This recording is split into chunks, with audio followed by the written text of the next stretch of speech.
phase 1 is restore and regenerate. We're using SS31, Tesamorelin, high dose methylene blue, like which you can see from these doses. We're talking somewhere in the 50 to 80 milligram dose per day. And if you're using growth hormone, you don't need to stop taking it. In 2017, some coaches were actually writing that into people's plans. Whoa, what? Yeah, particularly on show day. Holy wow.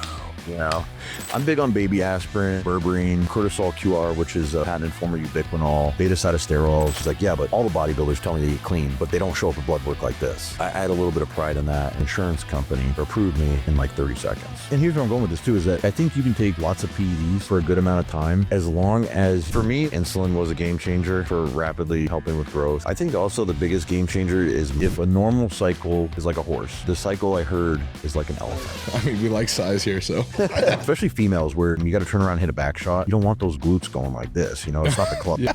What's the point of taking GH and Tesamorelin in the same night? You're mean mugging right now, dog. What do you mean?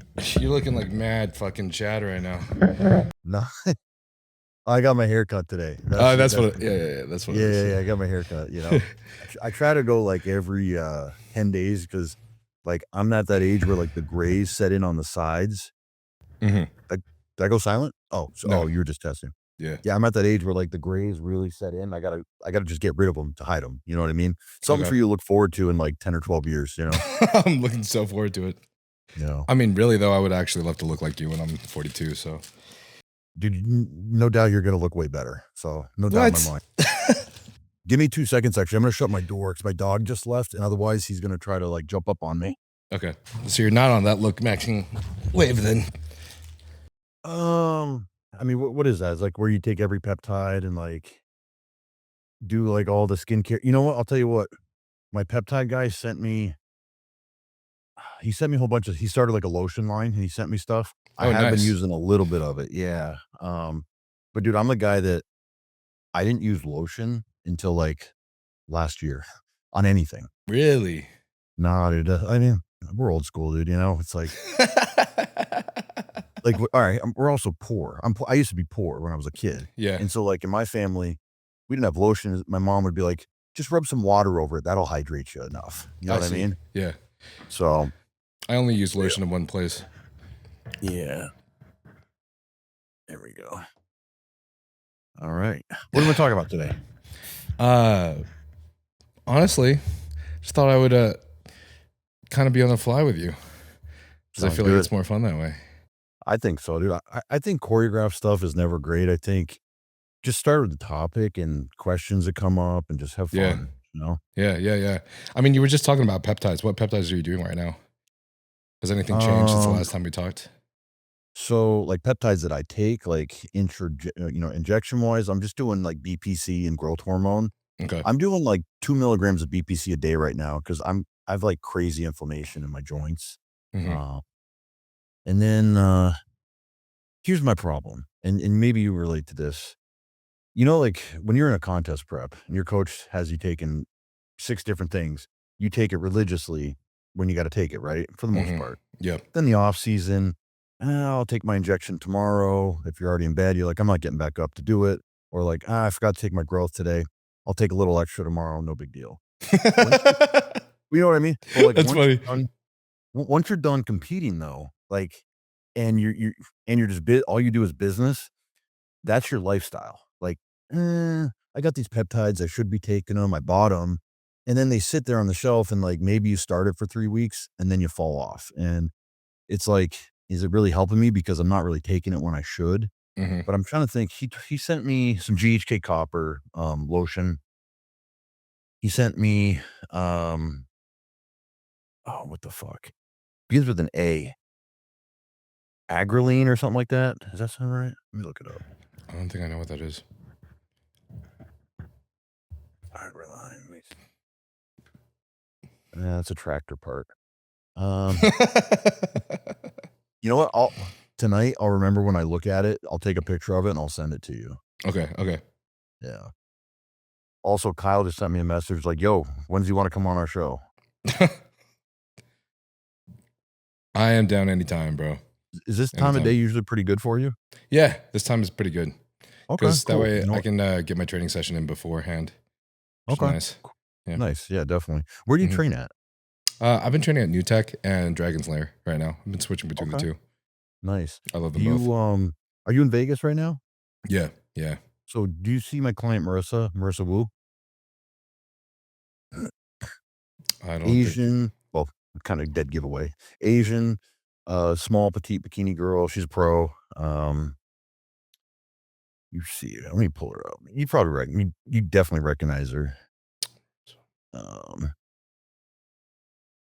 and she goes to both of those gyms. That's why I'm asking. Hmm. Um, you see that? Oh wait, I think I've seen. I think I've seen her once because I feel like did she used to live in San Diego? Yes, Okay. she's from there. Yeah, Yes, yeah, yeah, yeah. I know her. I know that she knows people. I know. I know that she knows people. Yeah, yeah, yeah. No, we have mutuals, so I Yep. don't really. I didn't even know.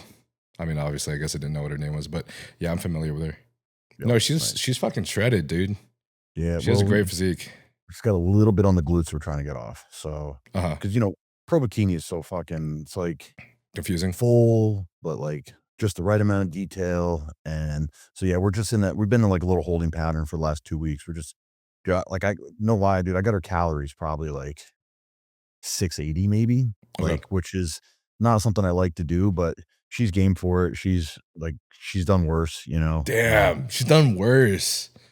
Oh, What the dude, fuck does that look like? she has like the hardcore male bodybuilders mentality of the 1980s in a little bikini body. Like if I was like, Marissa, let's do 10 mgs of Tren a day, she'd be like, I'm all for it. Let's do it. And Sick. not even kidding, dude. She's not even kidding.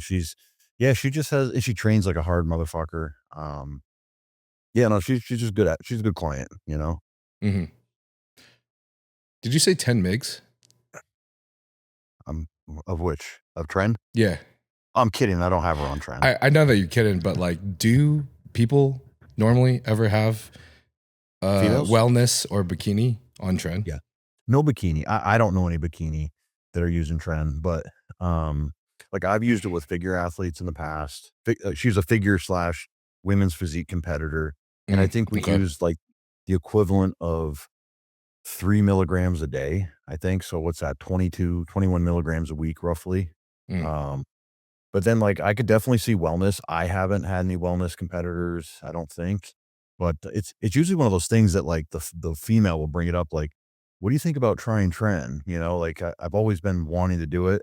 It's kind of like a guy that's like, hey, same token, like a guy that's like a Gen Pop client that's like, I've always wanted to try the Tren out. Can we run some of that?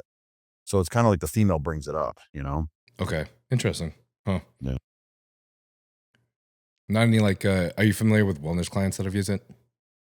Yeah, a few. I just don't have like I've got like I thought 3 or 4 wellness pros, and we've never ran it, you know? Okay. But I What have heard. what normally does a wellness pro, I guess, what are the compounds that are normally a little bit more smart in compound selection for a wellness competitor? I would say, like, there's no, like, smart compound, right? There's just n ignoring the signs, you know? So for me, it's always a conversation of, "Hey, these are the list of side effects you could get. You need to decide before we really dive into this thing, like, what you'd be comfortable with and what are just non-starters for you. And then if you see any of those non-starters or those things that you don't want, you let me know as we're going." Because I can't tell you if like, I've seen some girls with 10 milligrams of Anavar give them a hard time, whereas other girls can push like 25 milligrams of Anavar, and you would be none the wiser that they were using anything other than the muscular growth, right? Hmm. So in terms of like PEDs though, for typical, it's common to see a decent level of testosterone, like I would say like most probably cap out about 8 milligrams per week. And then NPP, like I've got a wellness pro right now. She's running 20 mgs of NPP 3 days a week, and she's absolutely loving it. And then I think we might have her on Anavar also, if I'm not mistaken. And then other girls, we just stick to like DHT compounds primarily, whether it's Primobolan, um, Anavar, maybe Winstrol at the end.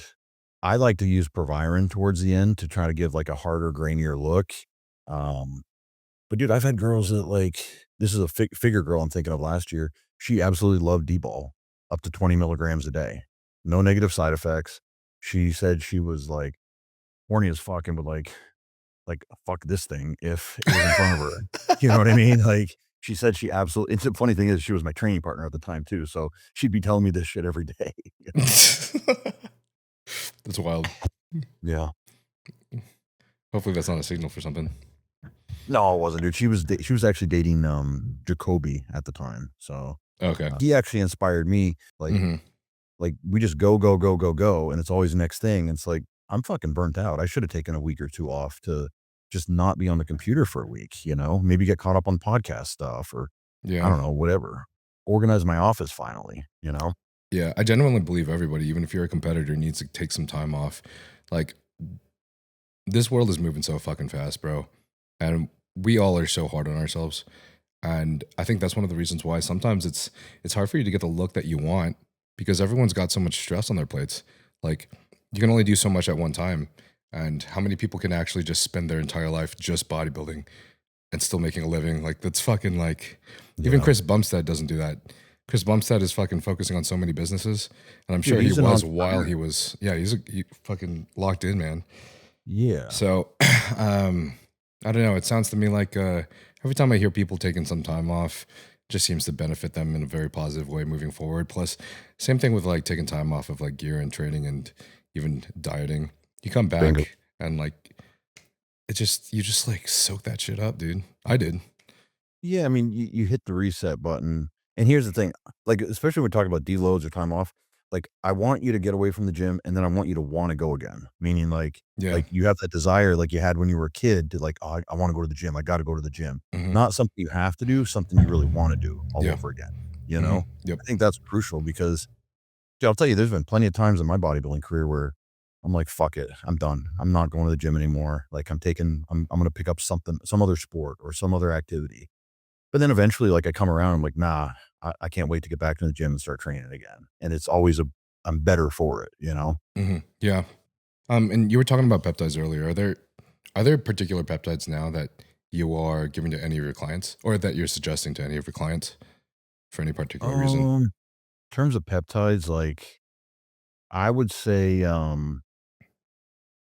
shit, I don't know, man. Like I have a mixed opinion of peptides. I think they can be used very specifically for very particular things. Like I do have, if you want, I can actually show it on the screen. I do have like a post-show peptide protocol that I run with like typically athletes. It's kind of a clean out resensitization phase that we use with people, especially when they get done the PEDs. Because here's the thing, like everyone's on like say the MOTS-C, they're on the SS31, they're on all those peptides, right? In my opinion, I don't think we need to be using those to burn fat. You know what I'm saying? Like to me, I think they have a good place post show when you've been using all the stimulants, when you've been doing all the cardio, doing all the different things. I think they have a good place to help clean up and reorganize mitochondria to set yourself up for the next phase. So that's kind of what I do with people. Yeah. Yeah. Is there any chance you could share it? Yeah. Give me 2 seconds. Now, and so this was developed with help from Keith from Parabolic Peptides, as well as Jason Theobald from Scooby Prep. Oh, wait, not the old Scooby YouTuber. No. Okay, maybe not then. No. Enough guys know who I'm talking about.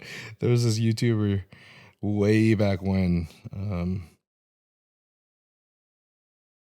Do you know Jason Theobald? His name was Scooby. It was like Scooby 1961. Scooby Fitness was this old motherfucker. Nah. He was sick though. I don't know who that is. Oh. Dude, what a throwback. Y'all in the comments tell me if you guys ever watched Scooby back in the day. Oh, we're live already? Yeah. Oh, yeah, we've been live. I didn't even realize that. My bad.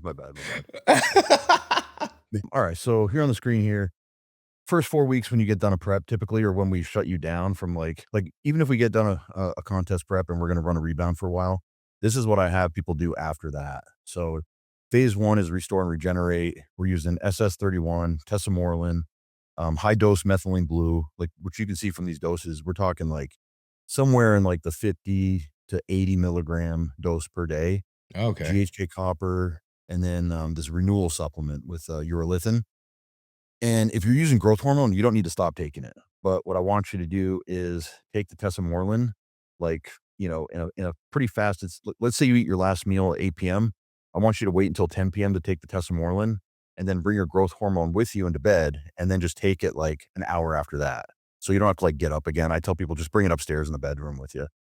Oh, if you're going to actual bed at 11 p.m. Yeah. Okay. Oh, Or I shit. have them, or I just have you take your GH and put it on the bedside cabinet or like a table and take it like when you everyone wakes up to use the bathroom in the middle of the night, right? I Mhm. just have them take the GH then because you don't want to blunt the Tesamorelin signaling Yeah. by taking exogenous GH, right? Mhm. Yeah. Okay. But what's the point of taking GH and testosterone in the same night? Well, so what's the point of taking testosterone and then other drugs? Synergy. Yeah.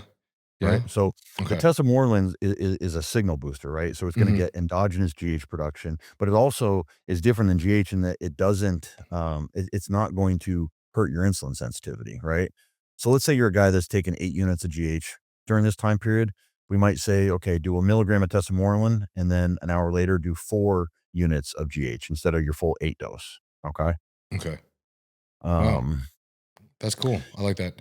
I actually have been implementing testosterone on my rest days for a similar reason, just because I don't believe it's as harsh on your insulin sensitivity, especially if you're running on higher doses of GH, like mhm. 4 units or above. I did see the study that was showing that testosterone does increase insulin resistance for a temporary period of time, but in the long run, it goes back down and levels out at baseline. Mhm. So I guess. I'm curious what that would look like if someone was mixing it with GH, but still doesn't look as bad as GH to me. No, no, no, Plus, no. I get You know, better sleep on Tessa. that's the other thing too is to reset your sleep. Um, Here's another little thing that I put together, why it works. Basically, the whole idea is repair, then reset, and then get back into growth. So, the first 4 weeks, restore and regenerate.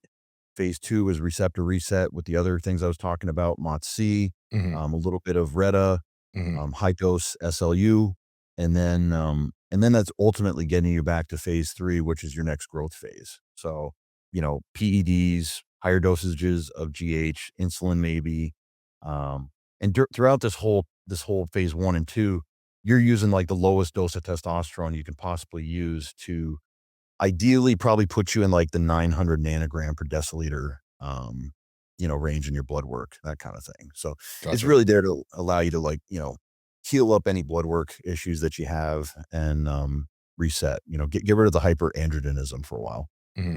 Damn, that's awesome, man. I like that protocol a lot. Hmm.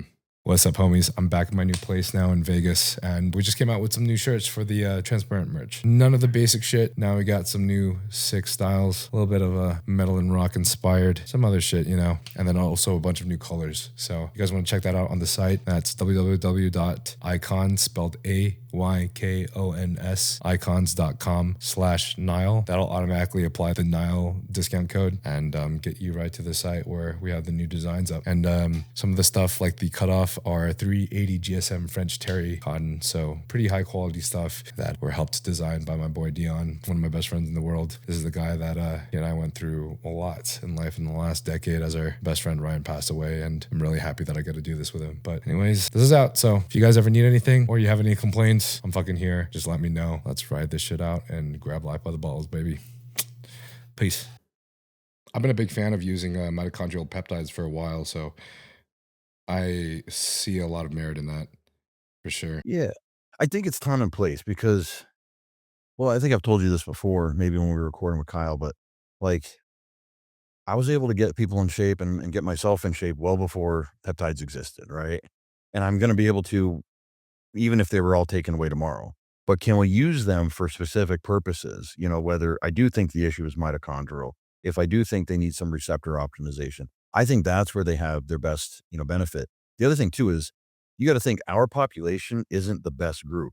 You know what I mean? Like we're not getting the most out of it versus like a really obese person that doesn't exercise, that has a horrible diet. They're the people that could benefit from it way more than we could, you know? Because we're already exercising. We're already training our bodies. We're already training our mitochondria. So it's like I feel like in some cases we're spending a lot of money to try to get like that 2 to 5% advantage. You know what I mean? That's kind of what I'm talking about. Yeah, yeah. No, that makes absolute sense, man. That's dope. Okay. Mike. So Mike is the owner of APR Health Solutions. Yeah. One of my good friends for a while, and is basically the person that like taught me a lot of this shit. But he has this theory that he's been utilizing SS31. You know how it cleans up oxidative stress, particularly with the mitochondria. If you take it right before a training session, he says that it lowers the time the time required in between sets. So Yeah. I could definitely believe that for sure. And actually I experienced that when I was using I mean I've run this home protocol myself that I was just showing you. When I was on 5 milligrams a day, dude, like I felt like I could just go, you know? yeah, I felt more inclined to do, instead of going like super heavy, I felt inclined to just like another set, more volume, um, 45-second rest periods, and just really work a crazy pump versus trying to, hit like a top set, back type of thing. It felt like 4 sets of 10 to 12 felt like a yeah. lot more comfortable to me when using it. That's funny that you said that because I literally just used it today for my back workout, and I just supersetted everything. And Really? I definitely had an extra couple sets than I was supposed to on my lats. What'd you do? Like exercise wise? Yeah. Shit, sorry, I'm getting a call. So first off, I started with dual cable lat pull down, like this one over here, and then I pull it down and I keep it supinated. I've been utilizing more supinated grip, not particularly because I feel like it makes very much of a difference, but I do know a lot of guys that have trouble engaging their lats have started to focus on supinated grip, and it's helped them all immensely at building their lats. One of the people, I think, I'm trying to remember the two people in my podcast that really emphasize that. Michael DeBull was one of them. Yep. And he said he just did supinated grip at the Venus gym. Rest in peace. Yeah. I heard they're going to bring everything back though at some point. So What do you think hopefully happened over there? I don't fucking know, man. Like arson or like, I hope not. I hope not. we overextended ourselves. We need that insurance money. We're going to get a 3 million check, a million in renovation. I mean, I don't know. Dude. I always like, and it's because one of my training partners is a cop, and he's, New York City. He's seen everything, and we were Mhm. talking about it. And I was like, seems fishy. How does the gym? It's only closed for like 2 hours out of the day. It burns down in that little time frame. That doesn't make a lot of sense to me. And he's like, Is it really only closed 2 hours of the day? now here's the thing. I've never been there, but this is what someone told me, is that it's got like these crazy hours. It's open till 12, open till 4 or something like that. And the electrical fire happened or something like that, like in that time frame. It's just, I don't know. It's curious to say the least, Yeah. That does suck a lot. It is kind of crazy how it happens when it's closed. Yeah. Not make you, yeah. Or was it a Mm. competitor that was like, man, I'm sick of seeing this gym grow so fast. They're taking all the good pros. Everyone's posting their social media video. I don't know, man. I know we've seen it all. Yeah, yeah. True. Well, anyways, yeah, and then I ended up doing some wide grip pull-ups and some straight arm lat pull-downs. And we were waiting for this machine to be set up in Dragons because they're switching up all their equipment, but it wasn't ready by the time we were finished, so we just left it at that. But I ended up running in and doing an extra couple like straight arm lat pull-downs that I wasn't supposed to, so I ended up doing like 9 sets of lats or something. Okay. 9 or 10 sets of lats. Normally I keep it at 7, maybe 8. Okay. Yeah. So when you say more than you were supposed to, like what's guiding your decision making on that? Like, is someone right training, or is it something you went in there with a preconceived, like, I need to do this? From my own training. So in the past few years, I've noticed I would try to do 4 sets per exercise, 2 exercises per lats, 2 exercises for back thickness. Same thing with legs. Same thing with every muscle group, basically. And so the total would be about 6 to 8 sets per workout. I would try to do each muscle group close to around 2 times a week. It depends on how everything's going, how much time I've got, my schedule.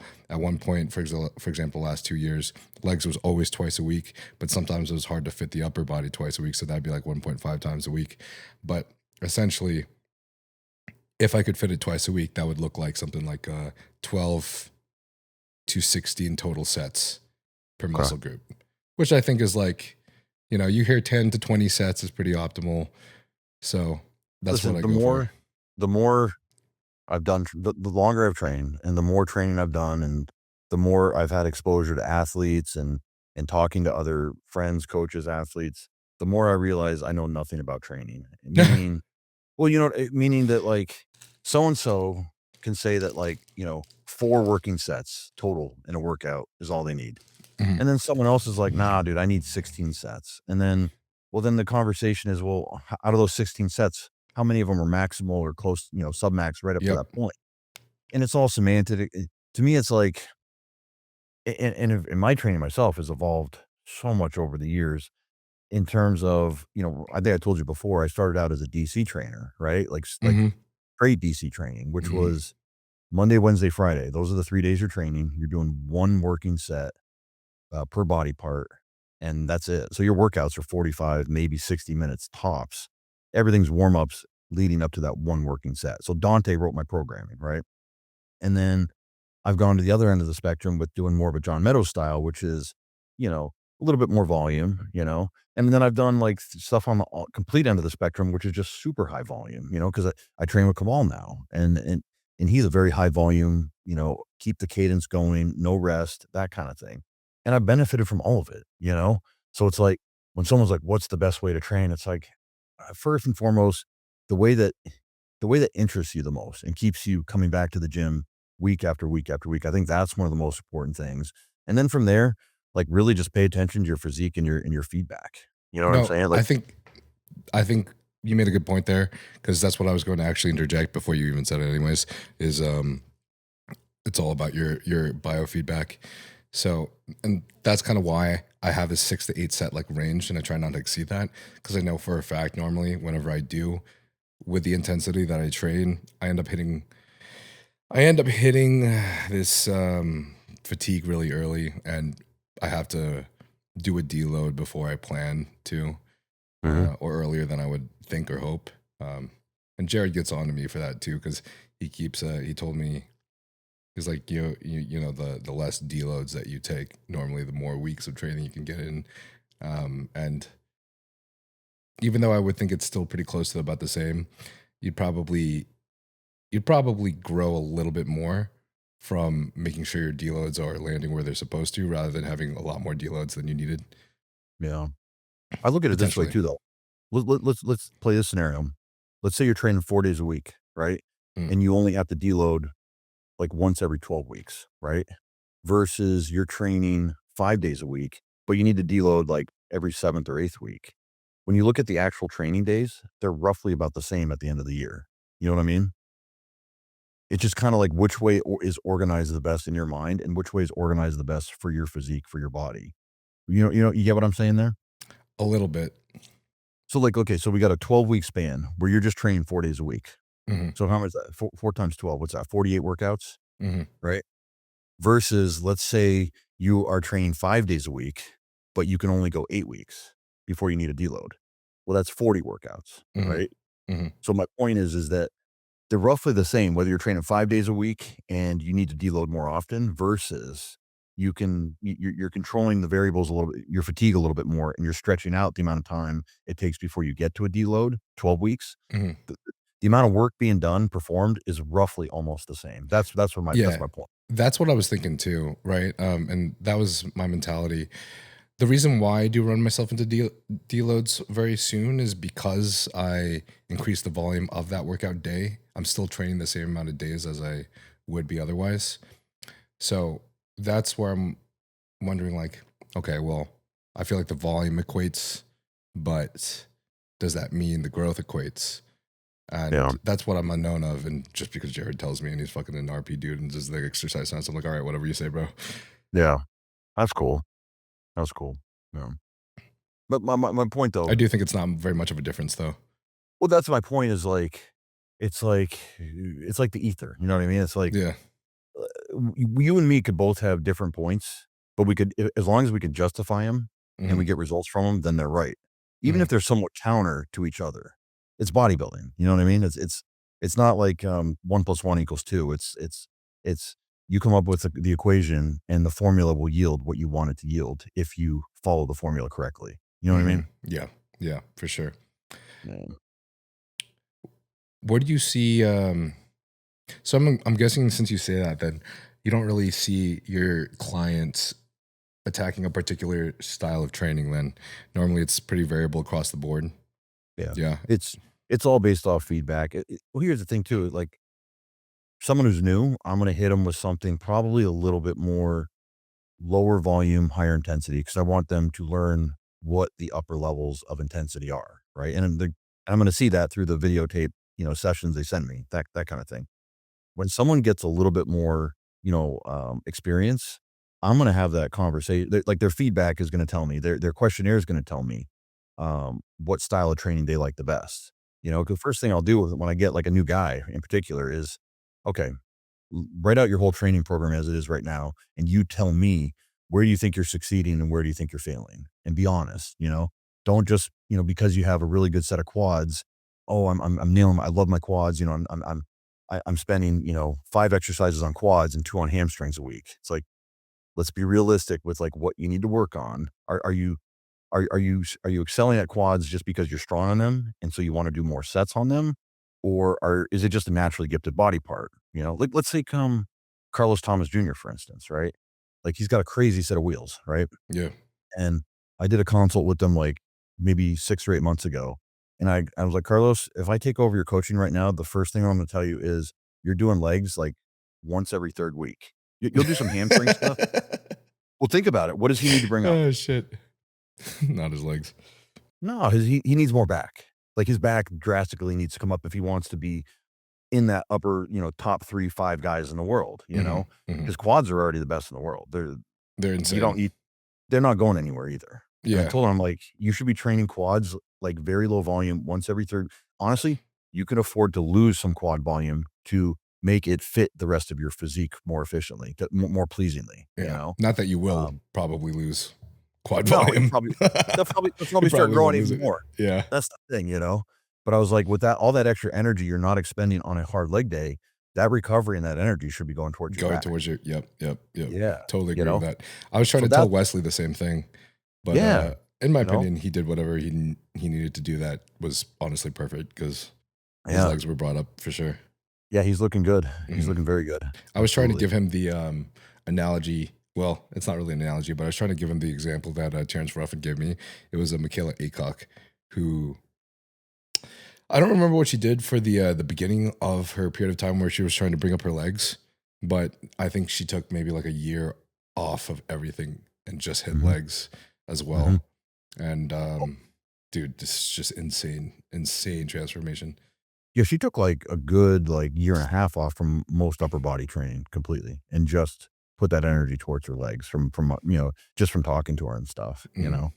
Um, yeah, she's honestly, to be honest, she's one of my favorite bodybuilders by far. Yeah. Just because like, you saw her trajectory from when she was just like a small little girl to Mhm. falling in love with bodybuilding, and then the growth and it's not just the growth, it's like the intensity and the mental discipline that she attacks bodybuilding with is something that I think a lot of bodybuilders out there could learn a lot from. Mhm. So yeah, she definitely is someone that I respect fully, and she knows that. That's cool. That's cool. What do you feel like is one of the best preps that either you or any of your clients have had? Honestly, we could list out a long list of all the peptides that have helped us. You guys have heard these peptides and these research chems in the podcast maybe a million times. Peptides I've used from APR such as BPC 157 and TP 500 for soft tissue healing, Retatrutide and other GLPs, mitochondrial support such as SS31, MOTC, 5-amino-1Q, methylene blue, SLU. There's a bunch of others. Obviously, the list goes on and on. One of my favorite things, though, that I've been utilizing, such as during my last prep, that has allowed my blood work to come basically pristine, aside from slightly elevated liver enzymes at about 60 and 130 1 week after the show. And this is after a leg day because my dumbass doesn't want to skip a training day. These are probably the things that I think are the most important. So this includes like your injectable glutathione, injectable or even just normal NAC, liposoluble glutathione, GI aids such as oral BPC, oral TB, KPV. A lot of these things have probably been very substantial in reducing oxidative stress and keeping all my blood markers down, and thus keeping me as basically healthy as fucking possible that you can be while you're bodybuilding. So I couldn't be more thankful to Mike for literally showing me the ropes and also providing me with all of these things. Even the compounded supplements that he creates for blood pressure and reducing oxidative stress on all your organs, including your cardiovascular system, your liver, and your kidneys. All of these that he creates have been very substantial, honestly. So you can find any of these at his site, aprhealthsolutions.com, and he has offered me a code Nile for you guys to use, which will offer you a 15% discount off of all of that as well. If you guys end up using those and you like him, please let me know. Shoot in a comment, just give me a DM or something, and if you ever have any problems or any questions, I'll be here too. This is a community for me, even though I don't have a fucking Discord because I'm lazy as shit, but I fucking should make one. So love you guys, and keep training hard. Dude, my best prep was like 2017, where I was still personal training. I had maybe like 50 online clients. Everything just was smooth. My cardio was maybe like 3 times 35 minutes a week at the peak, got in shape early to the point where I'm literally looking on Instagram on a Thursday and I see that there's a show. I was in Vermont at the time. There's a show in New York City that following Saturday and Steve's judging. And I was like in such good shape. I'm like, I'm not even going to tell John. I'm just going to get in the car and drive down and do it. So I literally just packed my car up by myself, went down there, and I told him I was going to do it. He's like, yeah, just go have a burger and fries the night before the show. You'll be fine. And I went out there and like totally housed the show and won it. Like to me, that prep was like super it was one of those times where stress wasn't even a word that was in my vocabulary. Like every day was just eat your meals, do your training. If you have some cardio, you did it. And go about your business. And it didn't even feel like I prepped. Whereas like the following year was like the prep from hell, where I was doing 2.5 hours of cardio, eating like no food. Mhm. Yeah, man, it's funny how that happens, right? And the difference is I went from being on my feet at least 6 hours a day training people to not training like anybody anymore. Yeah. Just the basic, basal metabolic rate calories that I wasn't burning anymore. I got behind and then I had to catch up. So Yeah. The Yeah. preps that I feel like I got the most shredded with the least amount of work were always the ones where I had to be on my feet for a long period of time. Yeah. Did you do any training or what were you doing before? No, actually, I've never told this story on the podcast, which I'm very surprised. But I used to love to fucking rave, right, as a lot of us did. And back in my early 20s, when I first moved to San Diego, after I quit being an engineer, and I also like dropped out of my master's program at UCSD a week before it started because I was like, fuck this, I just want to fucking be huge. I started working for Insomniac, which is a festival company. Okay. And one of my boss ended up becoming he's like still to like one of my best friends and like my older brother to this day. But started working for the Insomniac company through a friend, and basically we would help set up the VIP section. So Nice. like that entire period of time when I was doing preps. Dude, I feel like this had to be when I got my pro card, actually, low key. But Okay. which is like when I was just on the fucking orals.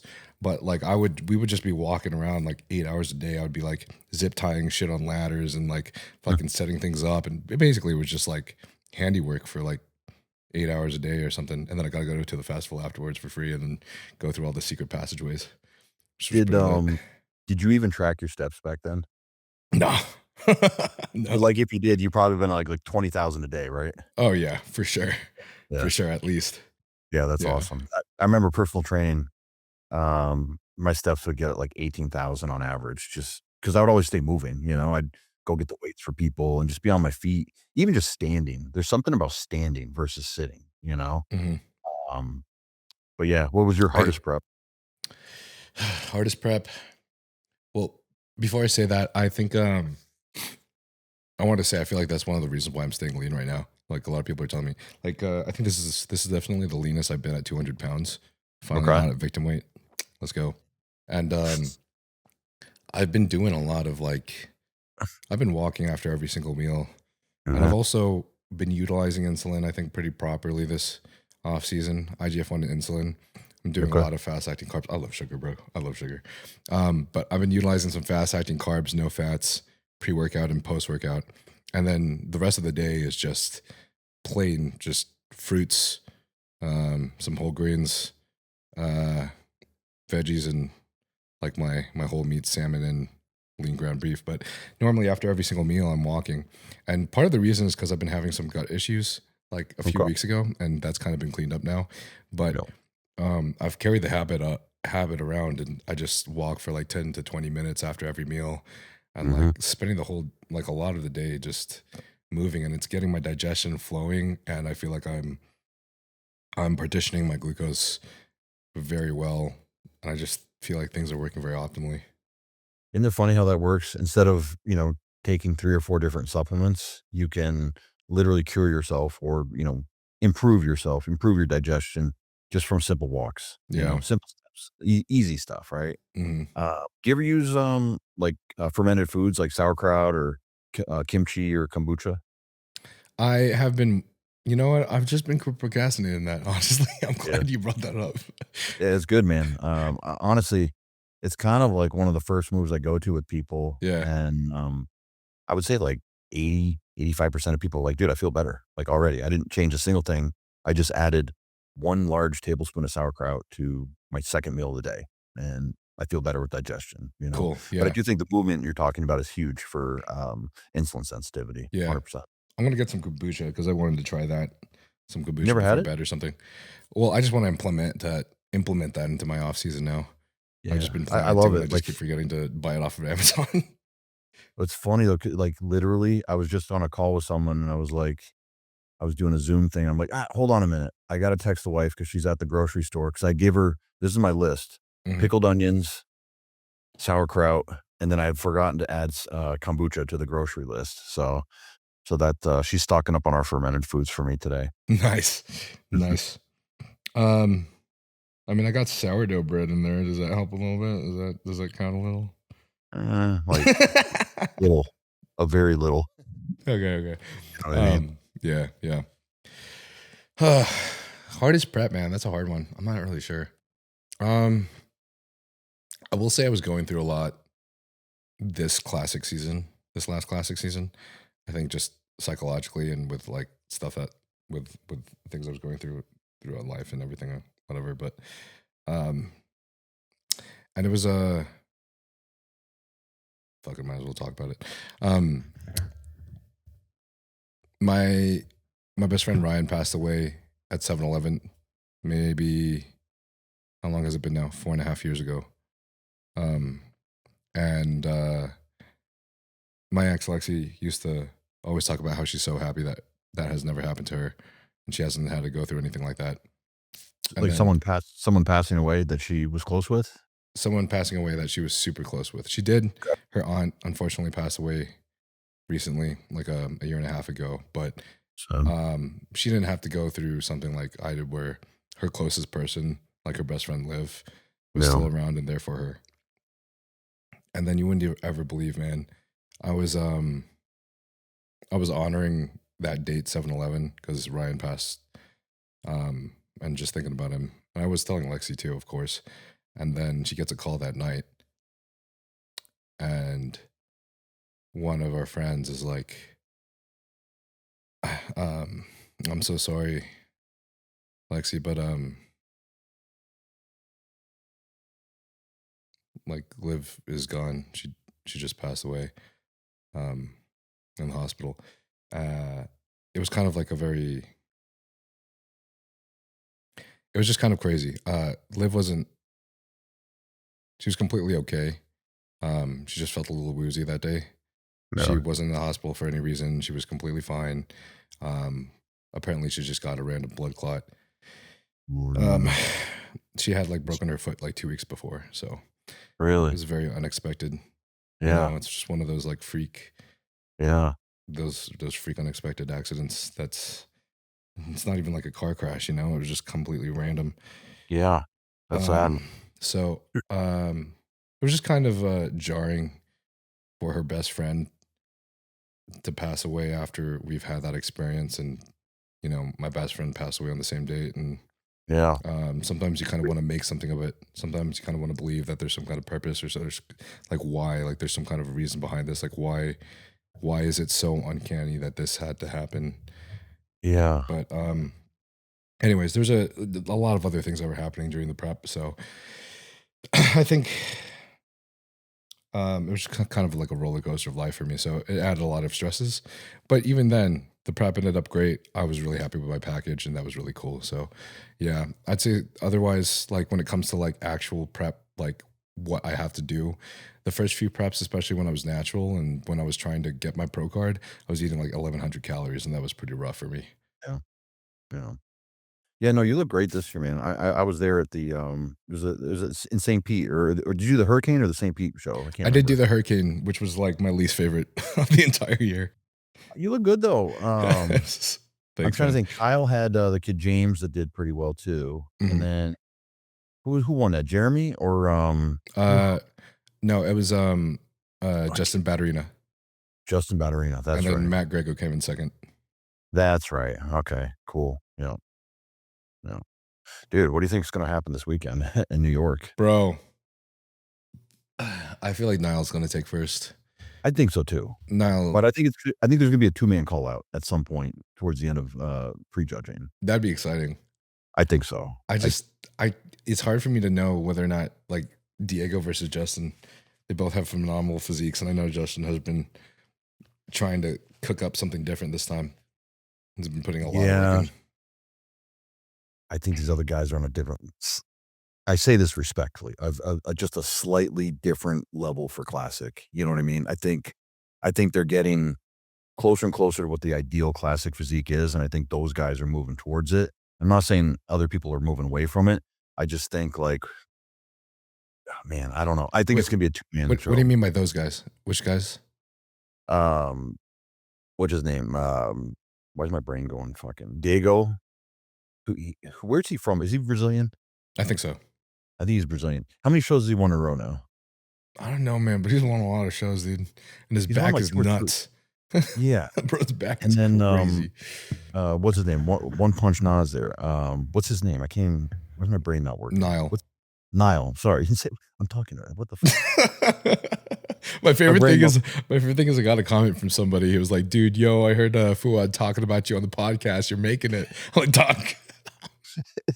Dude, you're doing New York, huh? He thinks you're making first call out. Yeah, no, I just think the waistlines. To me, like classic is all about the waistlines. Like, yeah, those tiny waistlines that. Well, all right, here's a prime example of when I'm watching the Arnold Classic and the Arnold UK, and they didn't set the open guys up well, because you had the classic physique guys go out there shredded to the bone, all of them for the majority tiny waists, and then you had the open guys come out, and they all look like fucking refrigerators walking out there with like just these big like they all overfill. They eat too much, trying to be the fullest guy on stage, and the detail is just not there. The separation isn't there on the same level. So when I say this, I like the classic division more so than the open division these days.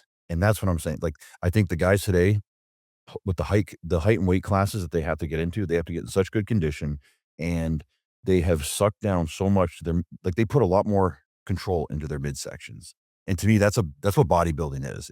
It shouldn't just be the biggest guy out there, the biggest, freak status person. That's cool to look at for sure. But when you want to see like a beautiful physique now, I think of classic physique, and I think of the guys from back in the day that competed in open bodybuilding that had more classic physiques, Yeah.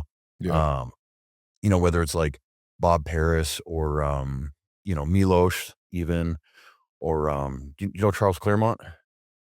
I recognize the name. I'm trying to remember what he looks like. He was nasty, dude. He was one of my favorites. Like he showed up at some shows really big. Yeah. He just had a Yeah. freaky I remember. fucking look, dude. I Yeah. loved his physique. His lats. Yeah, His or lats even and like his arms. Yeah, or even like Flex Wheeler, like still Hmm. like a really nice, tight, streamlined midsection, but still massive and developed in all the right places. Hmm. Um, so anyway, getting back to what we're saying, I think I just think the guys that are rising to the top in classic right now that are winning shows are just like they're standard genetically above the rest of us.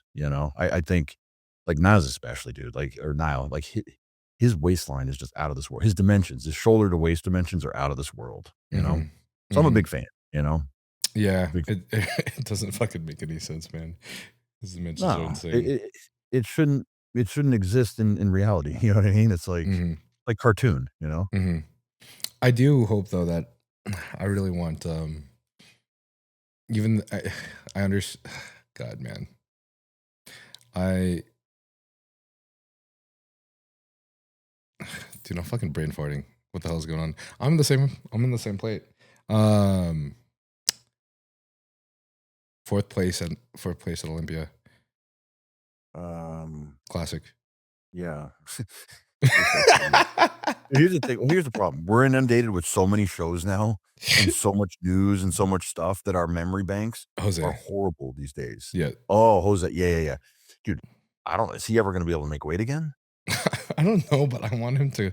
I just He want was him to like go back and do better, and I just feel like he deserves dude, a he's little like bit of a better 275, placement. 280 with like glutes and lower Hmm. back Hmm. and quad striations and all that stuff. You know what I mean? I don't know how that what's his height?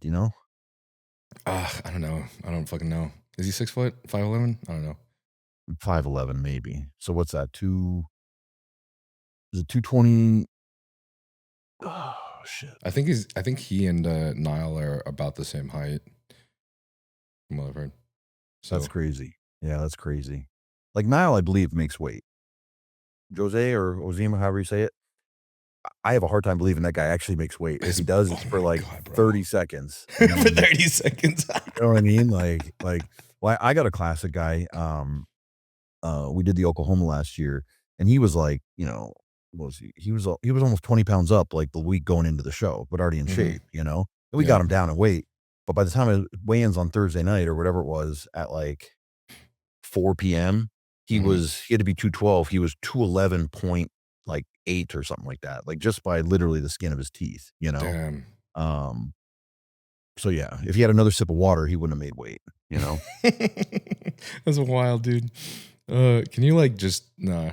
I was gonna be like, can you just go up on the scale just wearing like a sock? Is that a thing? I've I heard don't of think guys that's a thing. actually stripping down, like taking everything off. Damn. Oh yeah, yeah. Yeah. I Shit. mean, when it comes down to it, dude, you do some crazy stuff to make weight, whether it's sauna and running in the sauna, taking Running suppositories, in the sauna. chewing gum and spitting all your spit out, like Yeah. all that stuff. Go All the little wrestling. tricks you can do to make yourself make weight. Hmm. Get a Yeah. haircut. You know, Get a good. I mean, if you're Or like grow your hair long. but yeah, if you're like I'm just a fucking black dude around. with I'm like sorry, guys. dreads, I'm not trying to you know bring what I that mean? back. If Yeah. you got those dreads or something like that, they're weighing you down. Like I'm shaving that shit off to get that extra, I don't know, 2 pounds or I mean, something. honestly, yeah, dude, dreads are fucking heavy. I mean, think about it. When they got like, I don't know, was it grease or something in there or like, whatever. They look heavy. They look like you could like whip them off and like use them as a weapon if you need to. Yeah. Good thing Tonio doesn't have to make weight. This crazy Yeah, fucking physique. Tonio's Um, looking really good too. yeah. I think He's like, I just wish they would give Jose a little bit of a. I just want him to keep going. I just feel like he can keep going. But then again, I in also classic. understand that the top three have the craziest proportions, man. Like when You, it you, comes, you want to see him going in classic. You continue in classic. I do. Yeah. Yeah, yeah. Well, okay. Let me ask you this: do you like the fact that there's height and weight classes in classic? I think it makes sense. Yeah. Does it? Okay. I think so. I Because mean, dude, the people it's just gonna turn into like an open again. well, hold on But though. with Hold them on. trying to focus on proportions. Play the thought exercise with me. A lot of Okay. people don't get it, but Okay. to me, classic is a look. It's not a height weight chart.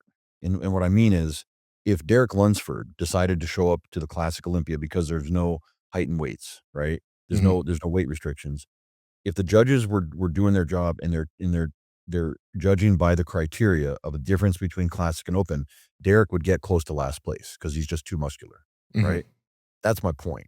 And or Like if Nick Walker wanted to join Classic Physique, like, That'd be sick. but it's like, I'm saying he wouldn't end up in the top 3, top 2, top 1, because he's got a very different look than Niall or, Chris Bumstead or Uh-huh. any of the guys that are in that upper level. That's really what Uh, I want to believe, man. I really do. But I genuinely think that it's just hard for the human brain to like continuously mold like the stage to that kind of criteria as the years go on and the guys change because it's a comparison game for whoever's on stage. That's kind of like the same reason why we just seen a drastic change in open over the course of the last 20 years from becoming mass monsters and then going back down to like focusing on getting a tighter waist. Like they've had to put the effort in to do that, you know what I'm saying? But like the people still grow in a direction. So if there was no cap, I feel like there would be some interesting things that would change for sure.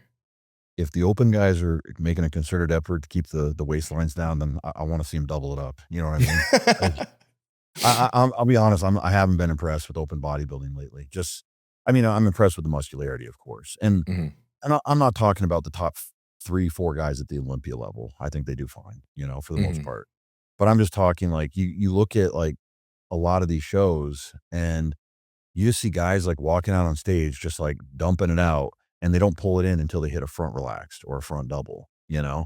And to me, it's like you want to show no bad angles. Like you want the judges to believe that that's your midsection is like, your belly button's hugging your spine the whole time. That kind of thing. Is there anything that you think that you would be able to recommend somebody do on peak week so that when they carb up, their stomach isn't so full by the time they go on stage? Yeah. Get it out of your head that you need to be fuller. I think every open bodybuilder, for the most part, tries to fit in more food than they really need, and Mhm. I do think it slows down their digestion. I think at some point, I think a lot of them show up with a slightly spilled look, and I think Mhm. they can counteract it by taking more diuretics or whatnot, but, Mhm. um, because I look at the guys from even, like, just 20 years ago, like Sean Ray or, trying to think of other guys that I liked back in that time frame. I like Sean Ray, the physique, not the person, by the way. Um, the I just think that they didn't come out with like these big bloated midsections.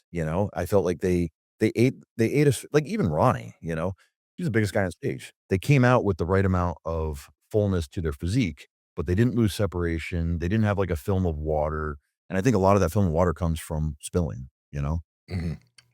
They really Okay. do, and it affects their gut too. I mean, think about it. If you've ea when you've eaten too much food, right? Mhm. At first, it looks pretty cool. You're like you look in the mirror and you're full as fuck and, like, your Mhm. veins popping, but take it, like, an hour and a half, 2 hours later, you know what I mean? Like, Mhm. that gut's still big, you can't pull it in like you could before, and now water's kind of escaping a little bit. I ju I like I said, I haven't loved the open look lately. I'll tell you what, I love Patrick Moore's look right now. Now, he's in our gym. I see him every day. He's just got to get a little bit tighter. And I told him, like, dude, get a little bit tighter from New York and you could absolutely take that thing. You could take it to Tonio, you Yeah. know? Yeah. Uh, but he's someone that he keeps his midsection in. He does a great job from all angles. You never see him go into a side shot and see like this pregnant woman look when he's Right. pulling into that side chest, you Yeah. know? Yeah. I feel like Tonio does a decent job too of that. Yeah. Yeah. Well, I think he's also got a good coach in Justin that I don't think he tries to he doesn't try to overfill his guys from what I've seen, Mhm. I think he knows what the right amount of food is, and I Mhm. think from there, um, he doesn't try to create what isn't there. Mhm. And I think Tony's a freak athlete though too. He's a freak athlete. He's Yeah. my pick for New York this weekend. I think he's winning. I hope so, man. Run that shit back, dude. Yeah. Give him another. Be funny to have, like, maybe, like, Nick go back and win again next year, and then Tonio, and then, like, get them both on stage at some show together, like, at the New York Pro. That would be kinda epic? Yeah, that would be super cool for sure. I'm not even gonna ask whatever. Um I was gonna I haven't been keeping up to date with what Nick's plans are. So I wasn't sure if he is going to do Olympia or not. Well, you gotta qualify. Right. Yeah. So, I mean, looking at shows, he would have I heard he's not doing New York. I heard he said he's not doing Pittsburgh, though he looks pretty fucking lean. So, he might be one of those situations where he's just, faked you guys, and he shows up on stage. After that, he's got what do you got? Toronto, you've got Tampa, Hmm. you've got Texas, and you got the Cal Pro too. So those are pretty much your. Vancouver doesn't have a show anymore, I believe. So you basically have 4 opportunities to make the Olympia. Legion too, the Legion out in your way near in Reno. So Yeah. yeah, maybe 5 shows, and that's about it. Okay. Okay. Hmm. Is there anything else you would recommend for guys to try to like pull in their waist Well, on the show day, aside from like pulling back a little bit on the carb ups? specifically for show day, it's really pulling back on the carb ups, I think, Yeah. because y- you can't undo 5 years of, you know, outward pressure in the gut Hmm. in one day. You know what I mean? Like Hmm. there's just really no way to do that. I mean, like I've had guys that I know if they have problems with their GI or their gut, we don't even eat before prejudging. Now, you can't do that if a show is like 4 p.m. prejudging, right? Like Yeah. like Olympia is what, 10 o'clock at night Which is on a Friday crazy. night?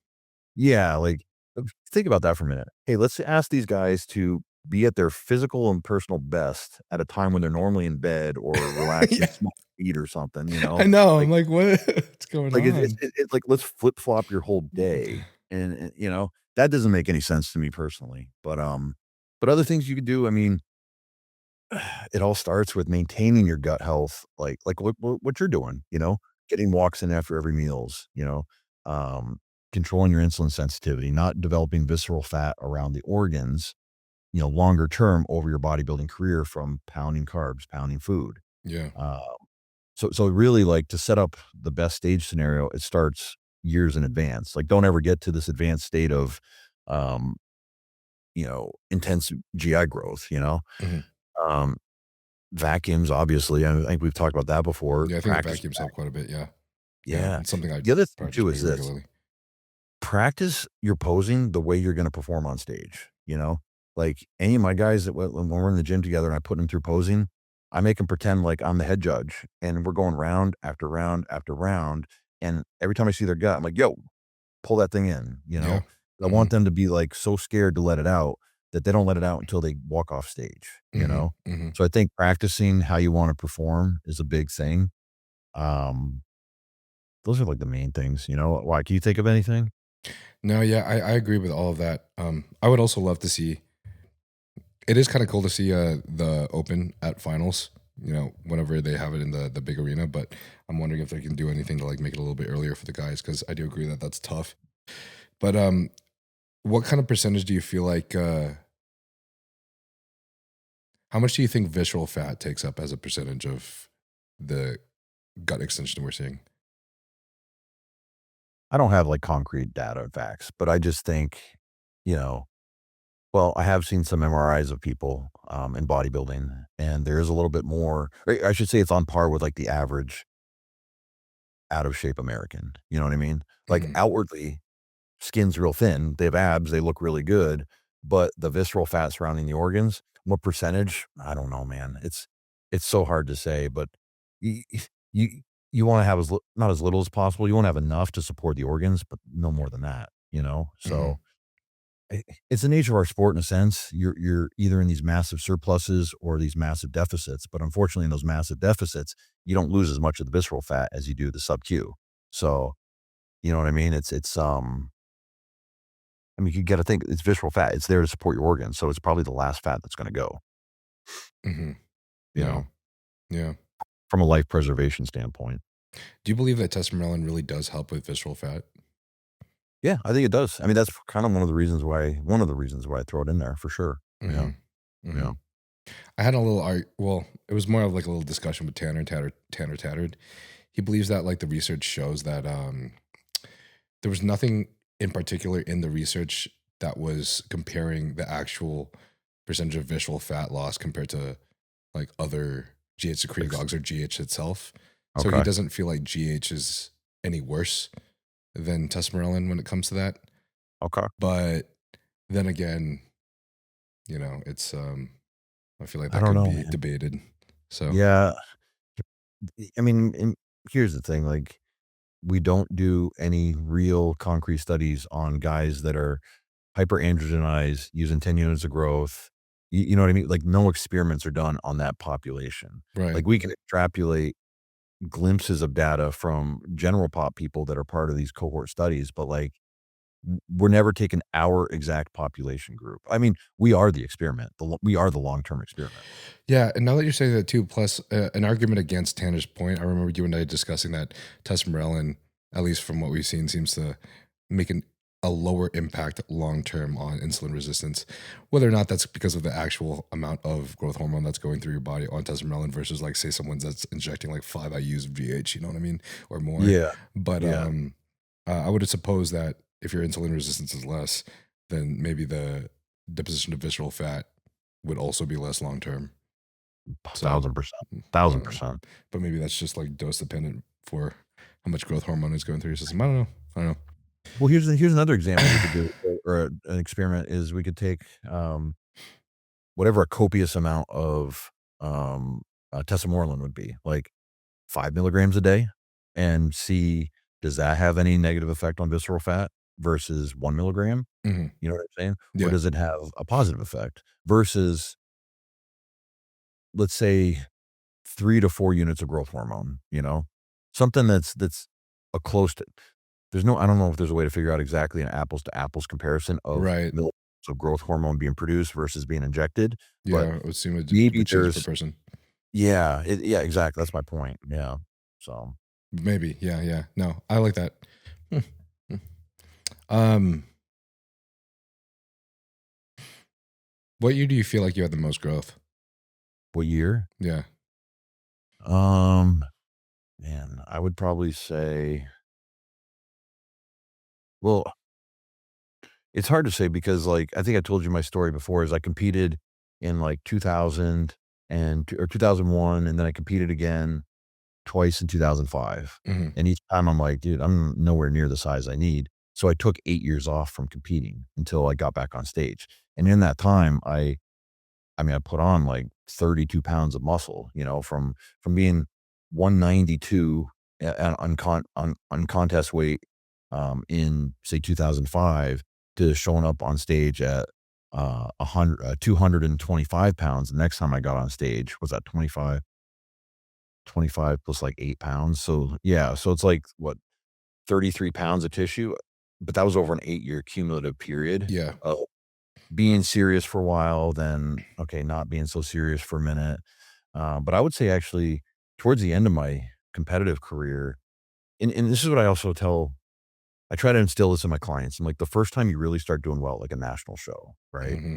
Placed, a light bulb goes off in your head. And you're like, man, if I do all these things that, like, on a different level, if I do all these things that I was doing during prep, you know, in terms of the discipline, the dedication, paying attention to all those little variables, and I take that with me to the off season, more things like you're telling me. You said, I'm going for walks after meals. I'm the heaviest I've ever been and the leanest I've ever been at this current body weight, right? Hmm. Hmm. That didn't just happen by accident. You didn't just, like, pray to the gods to give you more muscle and to keep you leaner. Like, your actions are doing that.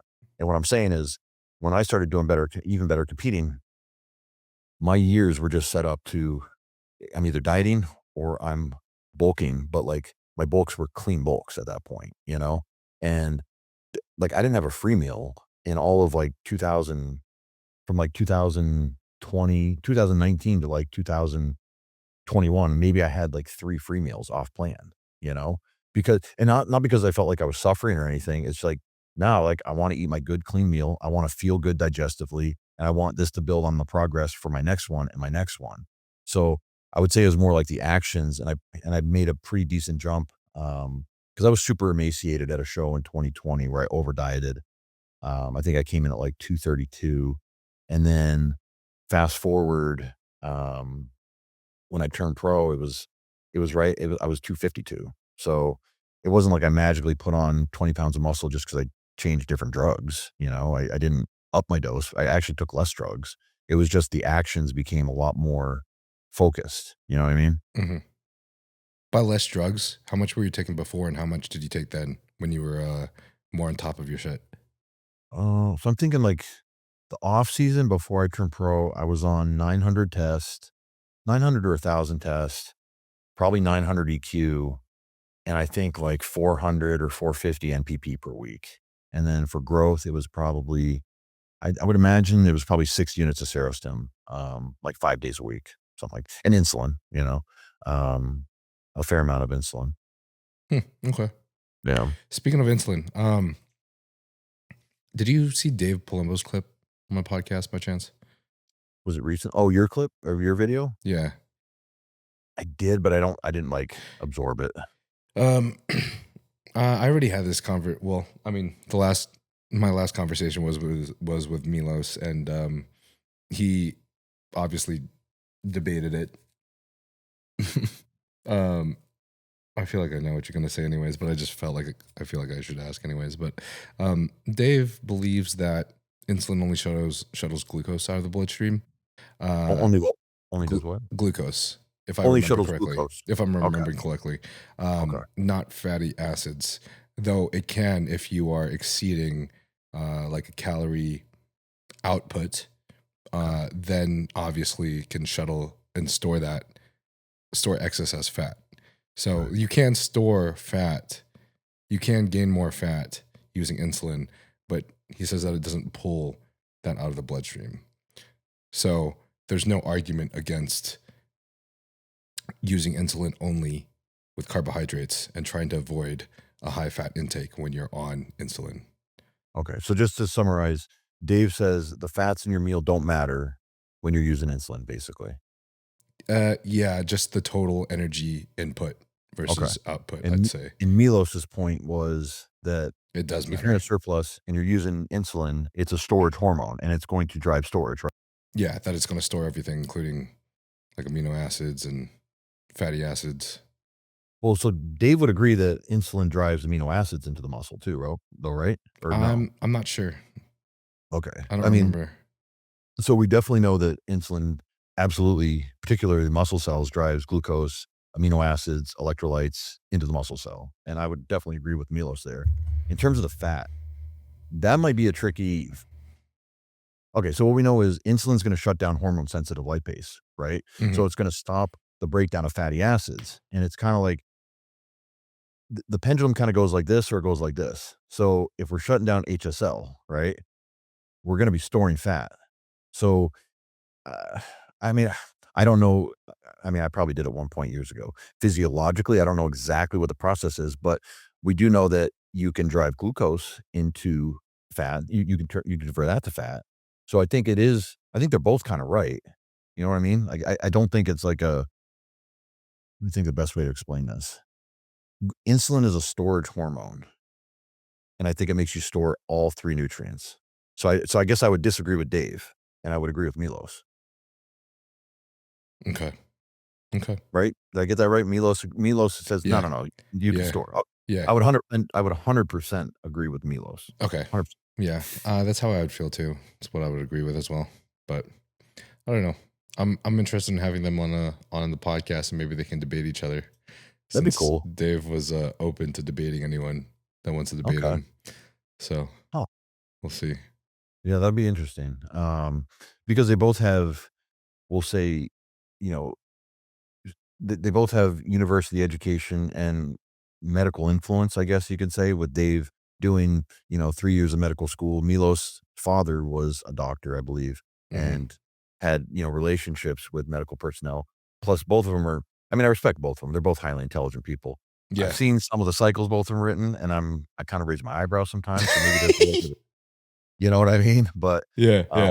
Wait, is there anything that you remember particularly that you would be like, I would do something else slightly different? you want me to say a cycle that I saw? Oh, it's in a text message buried, but I don't know. I mean, I don't want to do it. I don't need to have. It's okay. You don't have to.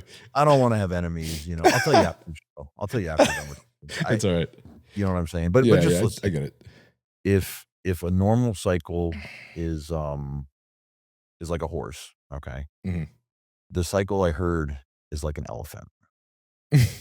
Or sorry, the cycle I saw written out on paper and sent to someone is like an elephant in terms of size. Okay. Okay. Cool. Fire. Yeah. I mean, we like size here, so. Well, here's the thing too, and it was for like a 20-year-old kid or 21-year-old kid. And No. I'm like, dude, first off, how is this dude affording this much stuff? Secondly, where is he putting it all for another thing? And then some of the compounds that I'm going to mention that they're expensive. Yeah. Like, can you run 30 units of GH a day? Oh, fuck, Arm? dude. I'm not even gonna. I mean, I don't even want to. I'm gonna be first off, honest. you don't I want literally to. don't. But even I mean, what a kid of Serostim. I mean, you're using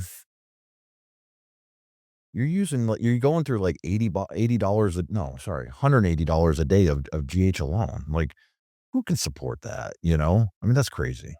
That is wild, dude. Damn. I just don't feel like high dose GH is that necessary.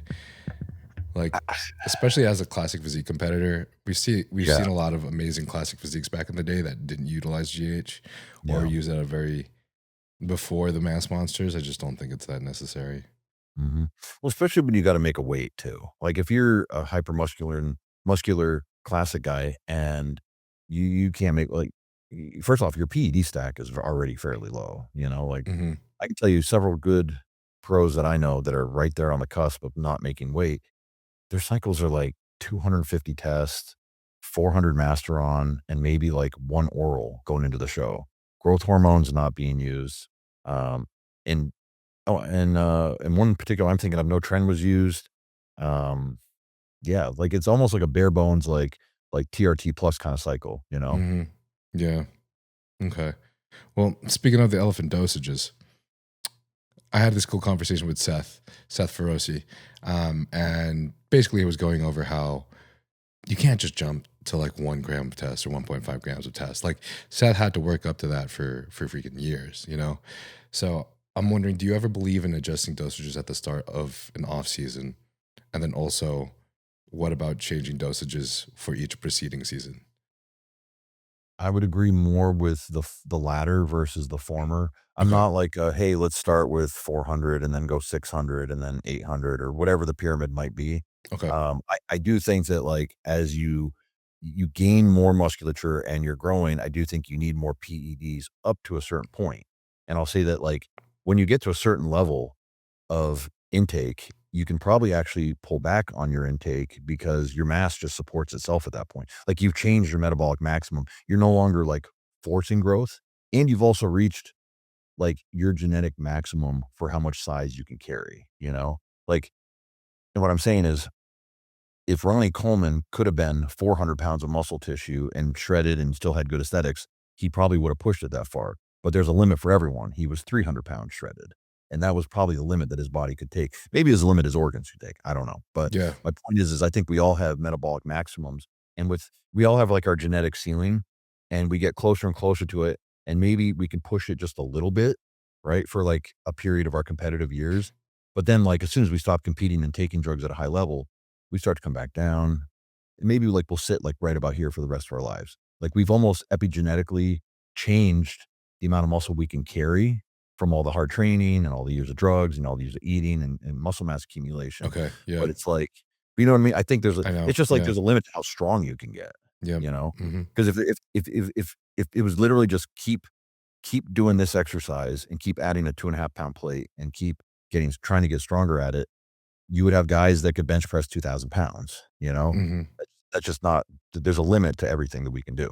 I see what you're trying to say. Yeah, that's a good point. Speaking of epigenetics, if you guys are on steroids and you have kids, then your kids are going to be even better. Yeah. I mean, honestly, like, I don't know if it like in one generation that works, but let's say you're in a long line of bodybuilders, like Hunter Labrada's kid, his daughter. She might be more jacked than she would have been had the Labrada family never engaged in bodybuilding,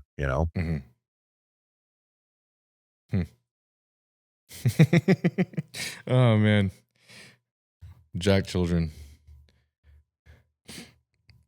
Whenever I have kids, I'm gonna keep running my cycles and just blast HCG. Blast them, yeah. Just blast HCG. Yeah, let me know what you think about this because I've been kind of obsessed lately with like how fat kids are today. I know it sounds funny. Well, just like I sometimes I sit back and I look at the human population. So like I watch these videos and I read a lot of books and I read about like Viking warriors and I read about like, just like people from times past and like how hard they were, like Mhm. physically, Yeah. And then I look at people today and like even you and me, dude, right now we're sitting having a conversation through the internet, 3,000 miles away from each other. We don't have to travel to see each other. We're talking, right? Mhm. But getting deeper, the amount of plastics in our foods and the preservatives in our foods and the pesticides that we use, I think it's like turning turning us into like this really weak race in a sense. Yeah. I mean, childhood obesity is like through the friggin' roof. Male fertility, like not even using PEDs, male fertility is like lower than it's ever been. Um, so I don't know. And also maybe the fact that social media has on our brains and our development. I guess what I'm trying to say is like we're just so unhealthy today compared to, you know, Yeah. how we were even 100 years ago, Yeah. you know. I really wonder how much is in like American food, for example, and the chemicals like that you were stating. I just Dude, I read a study, one of the pesticides, they linked it to females going into puberty like 2 years earlier than they would have like 50 years ago. Like it's causing like them to increase their sex hormone production to the point where they're going into their having their menstrual cycles much earlier than they never used to, right? damn. Yeah, dude, that's kind of crazy. And then I you feel also like see that's stuff. on. I feel like that's on par with what we're seeing. What's that? I said I feel like that's on par with what we're seeing. Yeah, That combined yeah. with OnlyFans. I was thinking where that was going to. Yeah, that and like I mean, you just see these studies where like what was it? One of these pesticides was turning like these male frogs, they were losing their masculinity and they were kind of like going from male to female or into this androgynous type of phenotypic expression. And then you look at like male testosterone levels that have never touched PEDs, they've never shut themselves down. Like male testosterone on average in like their 25s is like 450. Like, you know how many guys come to me and they're like, they're on TRT already. Yeah. And because they test it out at like a Hmm. really hypogonadal rate in Yeah. their young 20s. That's crazy to me. And they've never Yeah. taken like massive PEDs to shut themselves down, Hmm. you know? Hmm. I think So we it's just should weird. all. Yeah, I agree. I think we should all just jump on tread. Yeah, I mean, there's that, you know. We could do um, trail. uh, there's a super cool kid too that I know that's super young. This is a little bit unrelated, but he genetically has a small pituitary, so yeah, ends up his family has to get him prescribed TRT. Yeah. Now, whether or not that's related to like the direction genetically that we're going, and less related to, I don't know any of this, man. These are all theories, but it I is mean, kind of just crazy to see. well, those outliers still existed all through history, Right, right, yep. like some people have overdeveloped pituitaries or like look at you remember Andre the Giant, acromegaly? He Okay, was a yeah, wrestler yeah. back in the day. Um, his heart, I guess, was like twice the size of Dallas McCarver's when he died, when Mhm. Dallas McCarver's was like 3 times the size of a normal human being.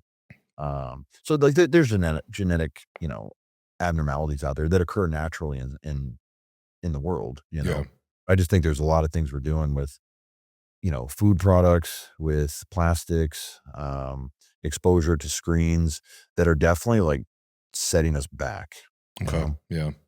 Speaking of health, is there anything that you've been doing for longevity now that maybe you haven't implemented 5, 10 years back? I'll tell you one thing. I started doing planks. Like Planks. okay, you laugh, right? So I was at the gym like maybe 6 months ago, and I saw someone doing planks like old school, right? Yeah, And I'm like, I remember doing those. I used to make clients do that shit, yeah. Makes your I'm like, balls bigger. planks too? Yeah, I didn't know that. How yeah. so? Um, because you just turned into a sick fuck, man. Okay. Shit's just fucking hard. So yeah, okay. So I was like, let me get down on the ground and see if that's hard, right? And I got down there and I set my phone to see what's 30 seconds feel like. And I'm like, "Ugh." I'm like, shit, dude, like that's actually hard. I don't have the core strength that I think I do. Mm-hmm. So anyway, my point is I've incorporated that. Um, Hell yeah. and Okay. I tie that to longevity because I think, you know, we can be super strong and hack squat a lot and leg press a lot and do all that kind of stuff. But if you're not, strong connecting your upper to your lower body, that's just going to be detriment to us down the road, right? Yeah. So Functionally I could, strong in all aspects is huge for older people. It's yeah. huge. But I can't say like routine wise in terms of supplements or diet changes. Like I ate the same way I ate 10 years ago, same way I ate 5 years ago. I still drink 6 liters of water a day. Um, you know, trying to think if there's like I like to eat clean. I like clean natural foods. I really do. Like I haven't had fast food in probably probably like shortly after college was the last time I had Dang, McDonald's. dude. Yeah, I mean, okay, like the dirtiest thing I've had it would be like a Five Guys burger, like, and Okay. that was the last one I had was probably 5 years ago. Not even kidding. Damn, bro. That's crazy. We just, I don't know. I Not even think like for a social reason, like you're hanging out with homies and they're like, oh, let's go grab some well, In-N-Out after this workout.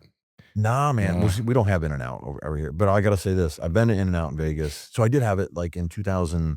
Sorry, I had it in 2021. We were out there for a granite photo shoot, and they brought us there. I'm gonna be honest, I wasn't impressed. Sorry, people from the West Coast. Yeah. Nah, like I like how they toast their buns though. Shit's fire. okay, yeah, Toasted okay, buns. yeah, but Like no, all I kinds just of like toasted buns. I was the guy that after a show, I didn't want to eat the juiciest, dirtiest thing. It was for me, it was always like I remember, I think one of the last shows I did, we got like salmon on a salad with, and then I wanted a big bowl of fruit. You know, that was like real satisfying for me. Wow. Um, so yeah, I just I like thought I eating was good a food. health freak, but you've got me beat for Yeah, but sure. I don't even think of myself as, I You don't just think of like it. myself as a Yeah. health freak. I mean, keep in mind, we grew up as kids, like eating, like we didn't have cereals usually, or like my parents were chefs. My dad's a chef, so it was always like a nice meal, a protein, a well-developed carbohydrate, and then like a vegetable, Yeah. that's the kid that's we didn't have like fruit snacks or, stuff like that. So I like natural food. I like bodybuilding kinda just like fell in my lap as this makes so much sense. Like a protein, a clean carb, maybe a fat source, and a fruit or vegetable. Like that always just kinda made sense to me, Mm-hmm. like health. Mm-hmm. So, Gotcha. um, yeah. I would say like my guilty pleasure would be, I like those, Zevia sodas. That's your You know guilty those. pleasure? Yeah, or I My mean, sometimes guy. I'll That's drink gotta like be 3 like or that's gotta be like the healthiest soda in the world, dude. okay, no, Aside alright, from here's like prebiotic sodas and shit. I And I do feel about like that's 20 not actually that pieces healthy. of nicotine gum a day. That's probably like the Okay. quasi unhealthy thing that I do. Cool.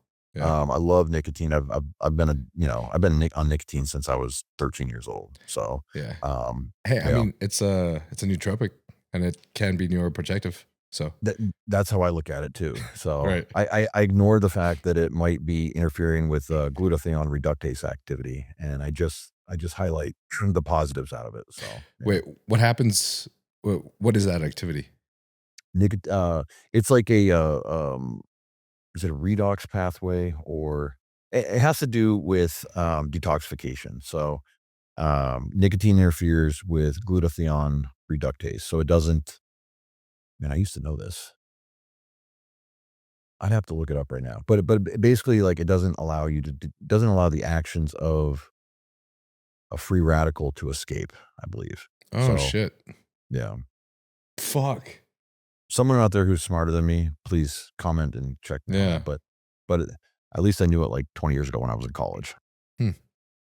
I hope it's not a crazy amount because that's some serious shit, actually, low key. Because I Right? like Nick. Yeah. Oh. Well, do you do gum or do you do Zins or what do you do? I just got the new Alp thingy. I don't remember who created that. Someone was telling me the Tucker ALP. Carlson. Okay, Tucker. Tucker Yeah. Carlson. His fucking code was hilarious. It was like what, like something like not Ben Shapiro or some shit like that. I don't know. They hate each other now, man. I don't know if you follow like conservative politics at all, or if you're into like that whole, what I am. It's fun to Like listen that. to, but honestly, I don't know shit about it. But Well, it's just fun to basically, hear them all debate. they're all like, they were all on the same team, over the last couple years, and now they're all fucking like going at each other's heads and trying to out each other. And it turns out that all of them are really just like paid shills from the Republican Party, and they're propped up to influence us to feel a certain way. Same thing on the Democratic side. Like, we live in like a simulation, like we really do. And it's, these two conflicting powers basically have all the money, and they pay these operatives to make content and get us to feel a certain way about things and rile us up and get us to feel emotions. And I think it's just done to kind of like always keep us at battle, keep Okay. us occupied. Yeah. So we don't see like how much money they're really grifting from us in the long term. Oh, I love the world. Fire. Yeah. Is there anything else you feel like you do for longevity in terms of the supplement space? Let me pull up my list real quick. I forget what I Yeah. take. You know what I'm saying? Like, I literally forget what I take sometimes. Um, When you're a bodybuilder, it's normal to have a list. yeah, you gotta have a list. Yeah. I I'm mean, it on you with the depends health. on what's that? I was gonna say I'm with you on the lately I just like eating healthy most of the time because it makes me feel better. Just anything that Yeah, makes you feel better is just nice, dude. And I I used to agree. take a ton of drugs back in the day, or I could just like eat healthy and get a good night's sleep, and then wake up and have some coffee, and that feels awesome too. So as long Mhm. as I stay on top of that shit, then I don't feel like I did when I was younger, where I feel like I want to fucking snort some What was ketamine. your drug of choice? Uh, What drugs of choice? Ketamine was kind of fire. I think I did my first fucking bump before most people even heard of it. Yeah. 2017 Electric Forest. Okay. Yeah, there was That's cool. some one of my homies was just like, "Yo, have you ever heard of this? It's called ketamine. My boy has it." So, or like one of our homies. It's just fucking. It was also the first festival I tripped on acid. In 2017, let's see, right around that time period, some coaches were actually writing that in the people's plans. Whoa, what? Yeah, particularly on show day. To try to blow you out, Yeah, man. Someone told me that could be fake news, but that Ramon Dino still does that for show day. Really? Could be You fake news. I mean, you know what I do with a lot of women, in particular, are beta blockers on show day. I have done that. I Have you done totally it? get 'Cause that. Yeah, you just kinda get in your own head and you're yeah. like, "Oh, the Calms eyes are down on your me heart right rate. now." Yeah. Calms down your heart rate. Yeah, the heart Yeah. rate is the worst part for me on show day is the heart rate. Yep. Everything else is Wi fine. is it when, you're standing, like, right by the curtain, you're the next to go out for your individual, and all of Fuck a sudden yeah. you're like, "Fuck, dude, like, Fuck do I yeah. remember my routine? Do I, like, shit, do I look good?" Like, Yeah. yeah, yeah. Yeah. I That never really entire got time for I me. never got all jacked up like that. I'm like, I think I was always realistic. I'm like, "Okay, look how I look, I'm pretty happy with it. We'll see if I'm good enough to beat or compete with the other guys." I never really got, like, too, I guess, too in my own head in my own head about that stuff, Okay. but I That's understand cool. that people do, and it can be debilitating. I've seen listen, I Must had be a nice girl to be just a fucking sick cunt, dude. but dude, listen to this, dude. I had a woman, and she's had issues with this in the past, and we get her ready for the national show, and I'm with her in a hotel room, 3 days in advance, and she's like, "I feel confident this time. I feel good." Same next day, same thing. "I'm feeling even better. I'm feeling great." Right before we're going out, downstairs, she's upstairs in the hotel room, looking at her one more time. "I'm gonna nail this. I feel like $1,000,000." I get backstage with her, and she's, like, talking to the other girls, making friends, like, in her own element. She comes out on stage, and she's walking like this, No. and she does half of her routine, and she goes like, "Fuck," and then walks off stage, and I'm like, she literally yelled, "Fuck," and then goes like this with her head, and then walks off, and I'm like, "Oh my god." And so that's I'm like, "Listen, hon, we're I'm giving you beta blockers for your next contest. You Hell yeah. absolutely." And then so we did that national show, Mhm. and we were hoping she was gonna compete for a pro card, which that was out the window based off that one individual, right? Yeah. And then she lives down here in Florida, so I'm like, "Hey, there's a local show. Let's go do a local show too. I'm gonna give you some, I'm gonna get you a script for some beta blockers. I'm gonna have you meet with, a mindset coach that I have." She did it. Next show, she walked out, won her class, didn't fucking shake, didn't do it. They're a lifesaver for some people. So, Yeah. anyone Yeah. out there that gets those jitters, especially females where, when you gotta turn around and hit a back shot, you don't want those glutes going like this, it's not the club. Yeah, yeah, yeah, yeah. You want that shit, like, sit there, But okay, I'm looking at my supplements. Oh right? man. I'm big on baby aspirin, berberine, cortisol QR, which is a patented form of ubiquinol, beta cytosterols, big on green tea. So I do like 2 cups of green tea a day, and I also take green Cool. tea extract. Nice. Pycogenol, fish oil, obviously, citrus bergamot. What else? Those are like the main things. And then like if for some reason I get labs done and something doesn't look right, I might attack it with something. But I'll tell you what, like I redo a life insurance policy. Was it earlier this? Must have been mid last year. And Evan Centopani is my financial advisor. Oh, no way. Evan? Yeah. Hell yeah. Yeah, He was on the bodybuilder Evan. podcast. Super great. Oh, was he? Yeah. Nice. So yeah, he's like, hey dude, you gotta, and I had to quit the nicotine for like a good 5 days to make sure it's cleaned out of my system. Mm-hmm. And I get it done. He calls me up. He's like, bro, he's like, I need whatever you did. Like you got approved at the best rate, at the lowest rate with the most coverage in like 30 seconds. They don't even need to do like a follow-up on you. And I'm like, yeah, dude, like the supplements work and like clean eating and all that shit. He's like, yeah, Mhm. but all the bodybuilders tell me they eat clean, but they don't show up at blood work like this, Wow. So I had a little bit of pride in that, and that the insurance company flagged me or approved me in like 30 seconds. Wow. That's insane. That is sick. Yeah. And, and here's where I'm going with this too, is that like, I think you can take lots of PEDs for a good amount of time, as long as you never let things get out of hand. You take the health supplements and you eat clean. I really think those are like the main things. And you can get you get into bodybuilding and get out of bodybuilding and still even casually take PEDs and have really good health. Mm-hmm. Hmm. Hmm. Like when you're done competing, are you ever going to take PEDs again? Or are you going to stay on like a TRT amount? Like what's your plan? I mean, I'm definitely going to be running TRT for the rest of my Yeah. life, for sure. Yeah. But you know, I don't know, man. I could have like a little Ian itch, Yeah. He looks good, man. He looks He really looks fucking sick, bro. He does. Plus, I after I got my pro card, I didn't know when I was going to compete again, and then, I mean, I knew I always wanted to step on the Olympia stage, but I just had a lot going on, and I wasn't super confident afterwards. But yeah, I don't know. Things change, as you grow older. So When you say you weren't super confident, what was it like, I'm never going to have the physique some of these other guys have? And would it interfere with like your day-to-day ability to, just do all the things like bodybuilding wise? it's because I worked my fucking ass off to get my pro card. I worked so hard, man, and I can't even explain like the level of suffering I had to go through. Like I'm a fat ass, and I was eating 1,100 calories to get lean enough, and it was Mhm. so fucking hard for me. Plus, I would just not look as good as some of these other guys.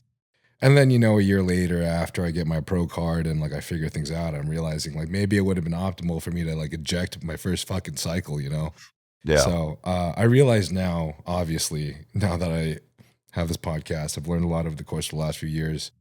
This shit's a lot easier. This shit's a lot easier, man. All my Yeah. preps the last couple of years have been so much easier than whenever Yeah. I started. And now I realize like I do have a lot more potential than I thought. I just didn't know what I was doing, man. So I was doing it the hard way. But originally, So- because I was doing 9 shows in a row, and I was getting like 16 plus place at nationals, obviously, I was just like, I don't have it. Like, this fucking Yeah. sucks. And I'm killing myself. So it didn't dawn on you like after the third one, like maybe I just need a little bit of drugs to compete with these guys. No, it started dawning on me. That's why I started taking things, but like I didn't know how to use any of the drugs. And the coach was the kind of coach to just like be like, here you go, take this, and not explain anything. Gotcha. And so I had no resources at the time. And, my family, my parents, they're like this typical Asian, the conservative Catholic type, like, dude, that just doesn't exist where I'm from. Yeah. Plus it's just like my whole upbringing. Like I left the house at 15. My mom also kicked me out at 15. So the people that I could go to, maybe like friends if they had any resources, but no one in my high school or the dorms that I lived in, like none of those guys were on steroids. My roommate was Connor Murphy at the time. That was crazy. But to my knowledge, he never discussed steroids ever while we were rooming together. So, and I MMA was guy? on it. No, Connor Murphy's the guy who would like, he made YouTube videos back in the day where he would like go up to girls and like you'd have a shirt on and like maybe wear a costume or some shit, and then you would like rip the shirt off and then like video their reaction. Gotcha. Okay, cool. Just fucking peak. Did he do well, like with his videos? Oh, dude, they were hilarious. Yeah, he did well. I mean, obviously, we're like, you know, cringe max, but it's so fucking sick though. Dude, it's funny. Like, I like to pretend like I'm above, doom scrolling, but it catches you sometimes, and you just like you watched a video that I would be like, that's retarded. That's utterly fucking like mindless. But I sat there and watched it. I did it to its fun. I didn't just like keep going. For sure. Yeah. It's like my whole thing is like don't even open it and start looking. Don't look at YouTube Shorts. Don't look at Reels or whatever. Like, because dude, it's kind of like you get caught in it, dude. It's like the next one. Yeah. And the algorithm knows like, oh, you kind of like that. As soon as you open your phone next time to try to find like a contact for a client, it's going to show you a video. Let me take 5 seconds to look at that. I know, dude. I have to try so hard. It's all set up to distract us. You know? Yeah.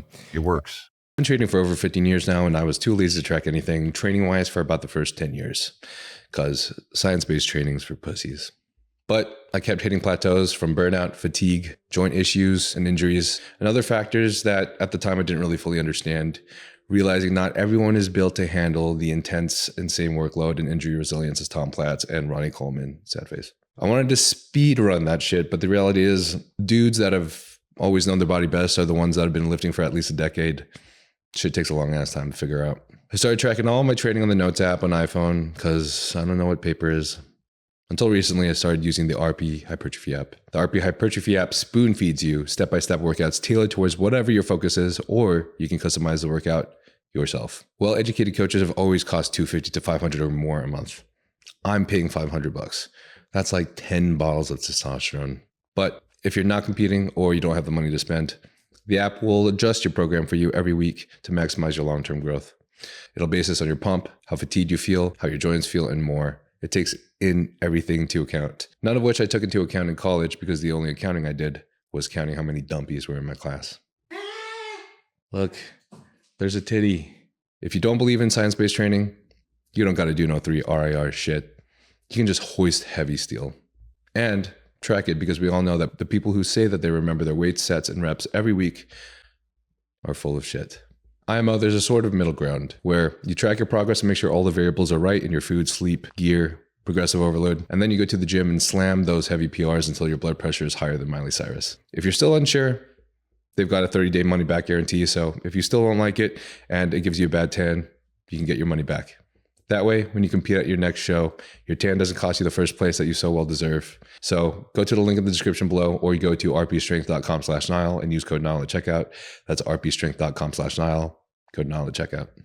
Well, I just checked all my messages. I had like 6 bodybuilding related. First one, this is, do you know John Ballard and Mike Nassif? Mm-mm. Okay, so they're coaches out here, both very good at what they do. Mike is with Camp Jansen. Okay. One of them is trying to say that fasted cardio is better than fed cardio, and the other is trying to say, no, it doesn't matter. Just do your cardio whenever. What's your opinion? I think doing your cardio whenever helps. I do believe that. I know the research states that fasted cardio makes little impact unless it goes over, I don't know if it was 30 minutes or an hour. Don't remember how long it was. It's when it does start making an impact. I do believe that if you're a bodybuilder and you're utilizing GH, say at night, and you still got that GH in you in the morning, and then you go for fasted cardio and your blood sugar is running a little bit lower, then fat partitioning towards lipolysis and just fat burning in general would be a little bit better doing your cardio in that state. But I think that the effect is very small. But we're bodybuilders and we want every we want every cherry. My answer was, I think I put a 1 and then like 14 zeros and a percentage. So a trillion %. My camp is 1,000,000,000% fasted, and no one can tell me otherwise. I don't care what Lane Norton or any study says. Okay.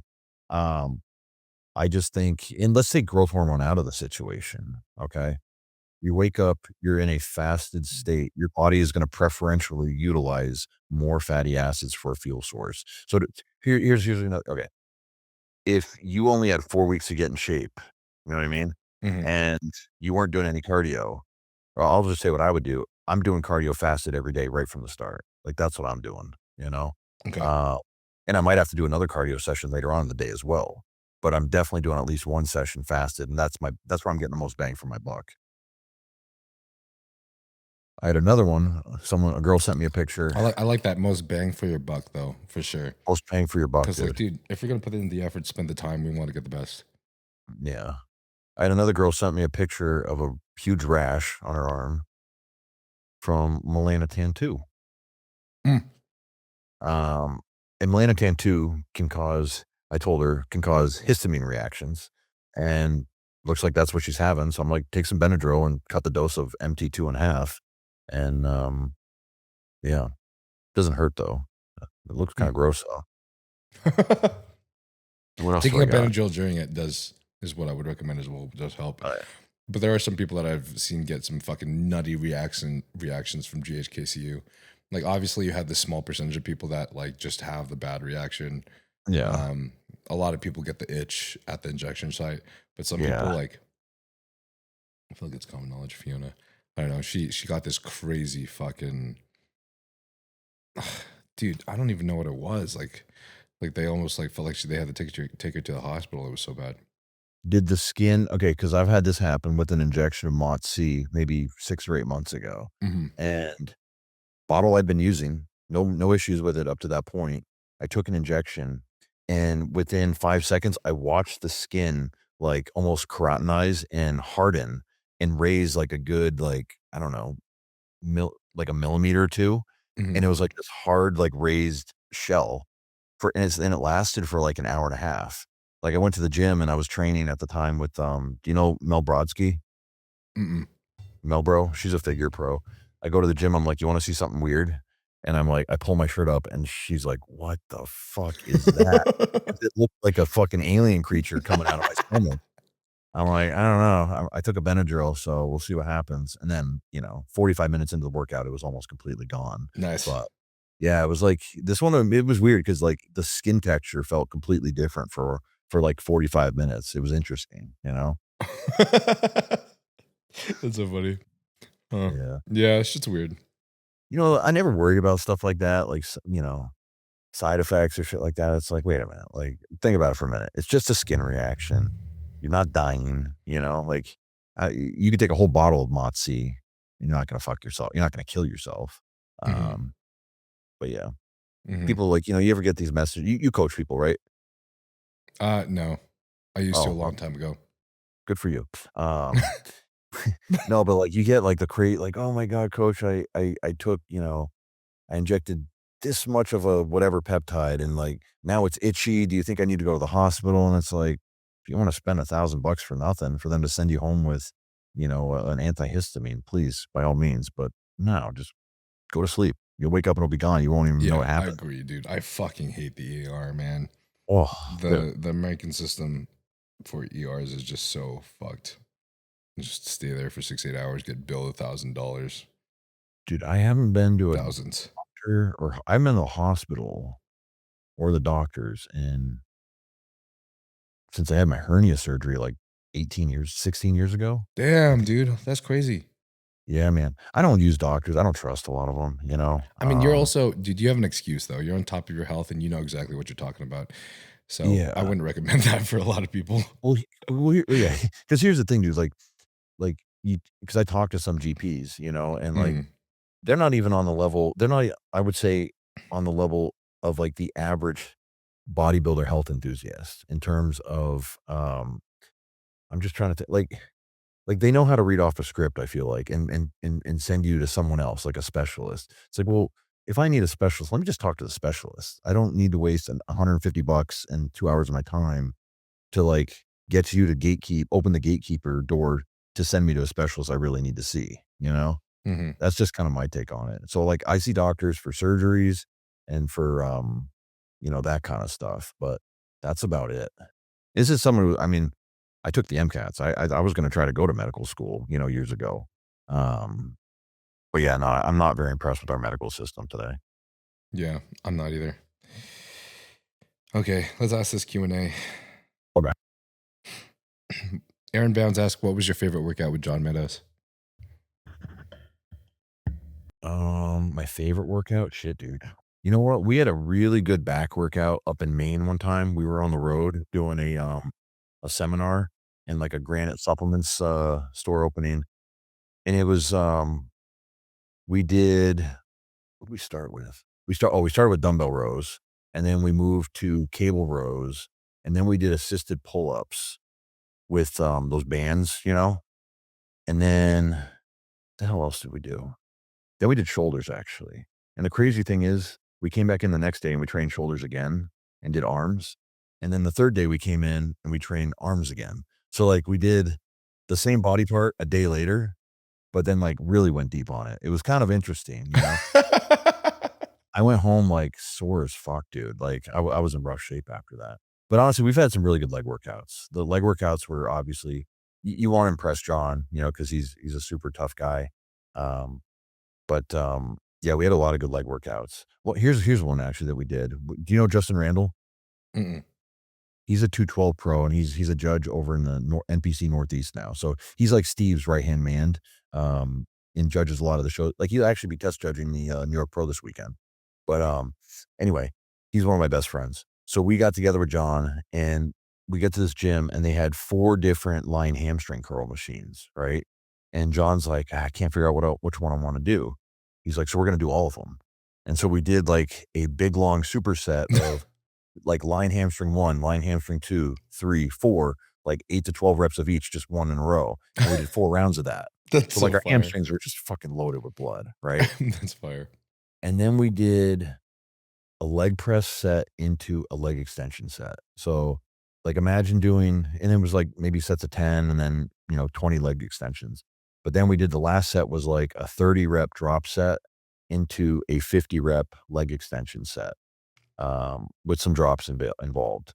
And then we finished with like walking lunges, and we were all like toast after that. So that was a fun workout. Absolutely. Fire. That's awesome. When you were talking about the arm stuff, I felt like that sounded like my normal workout. What's that doing? Do arms and then go back for arms. Go back next day. Yeah. Yeah. Do you like training arms? I love training arms, bro. I just don't Really? really do it too much.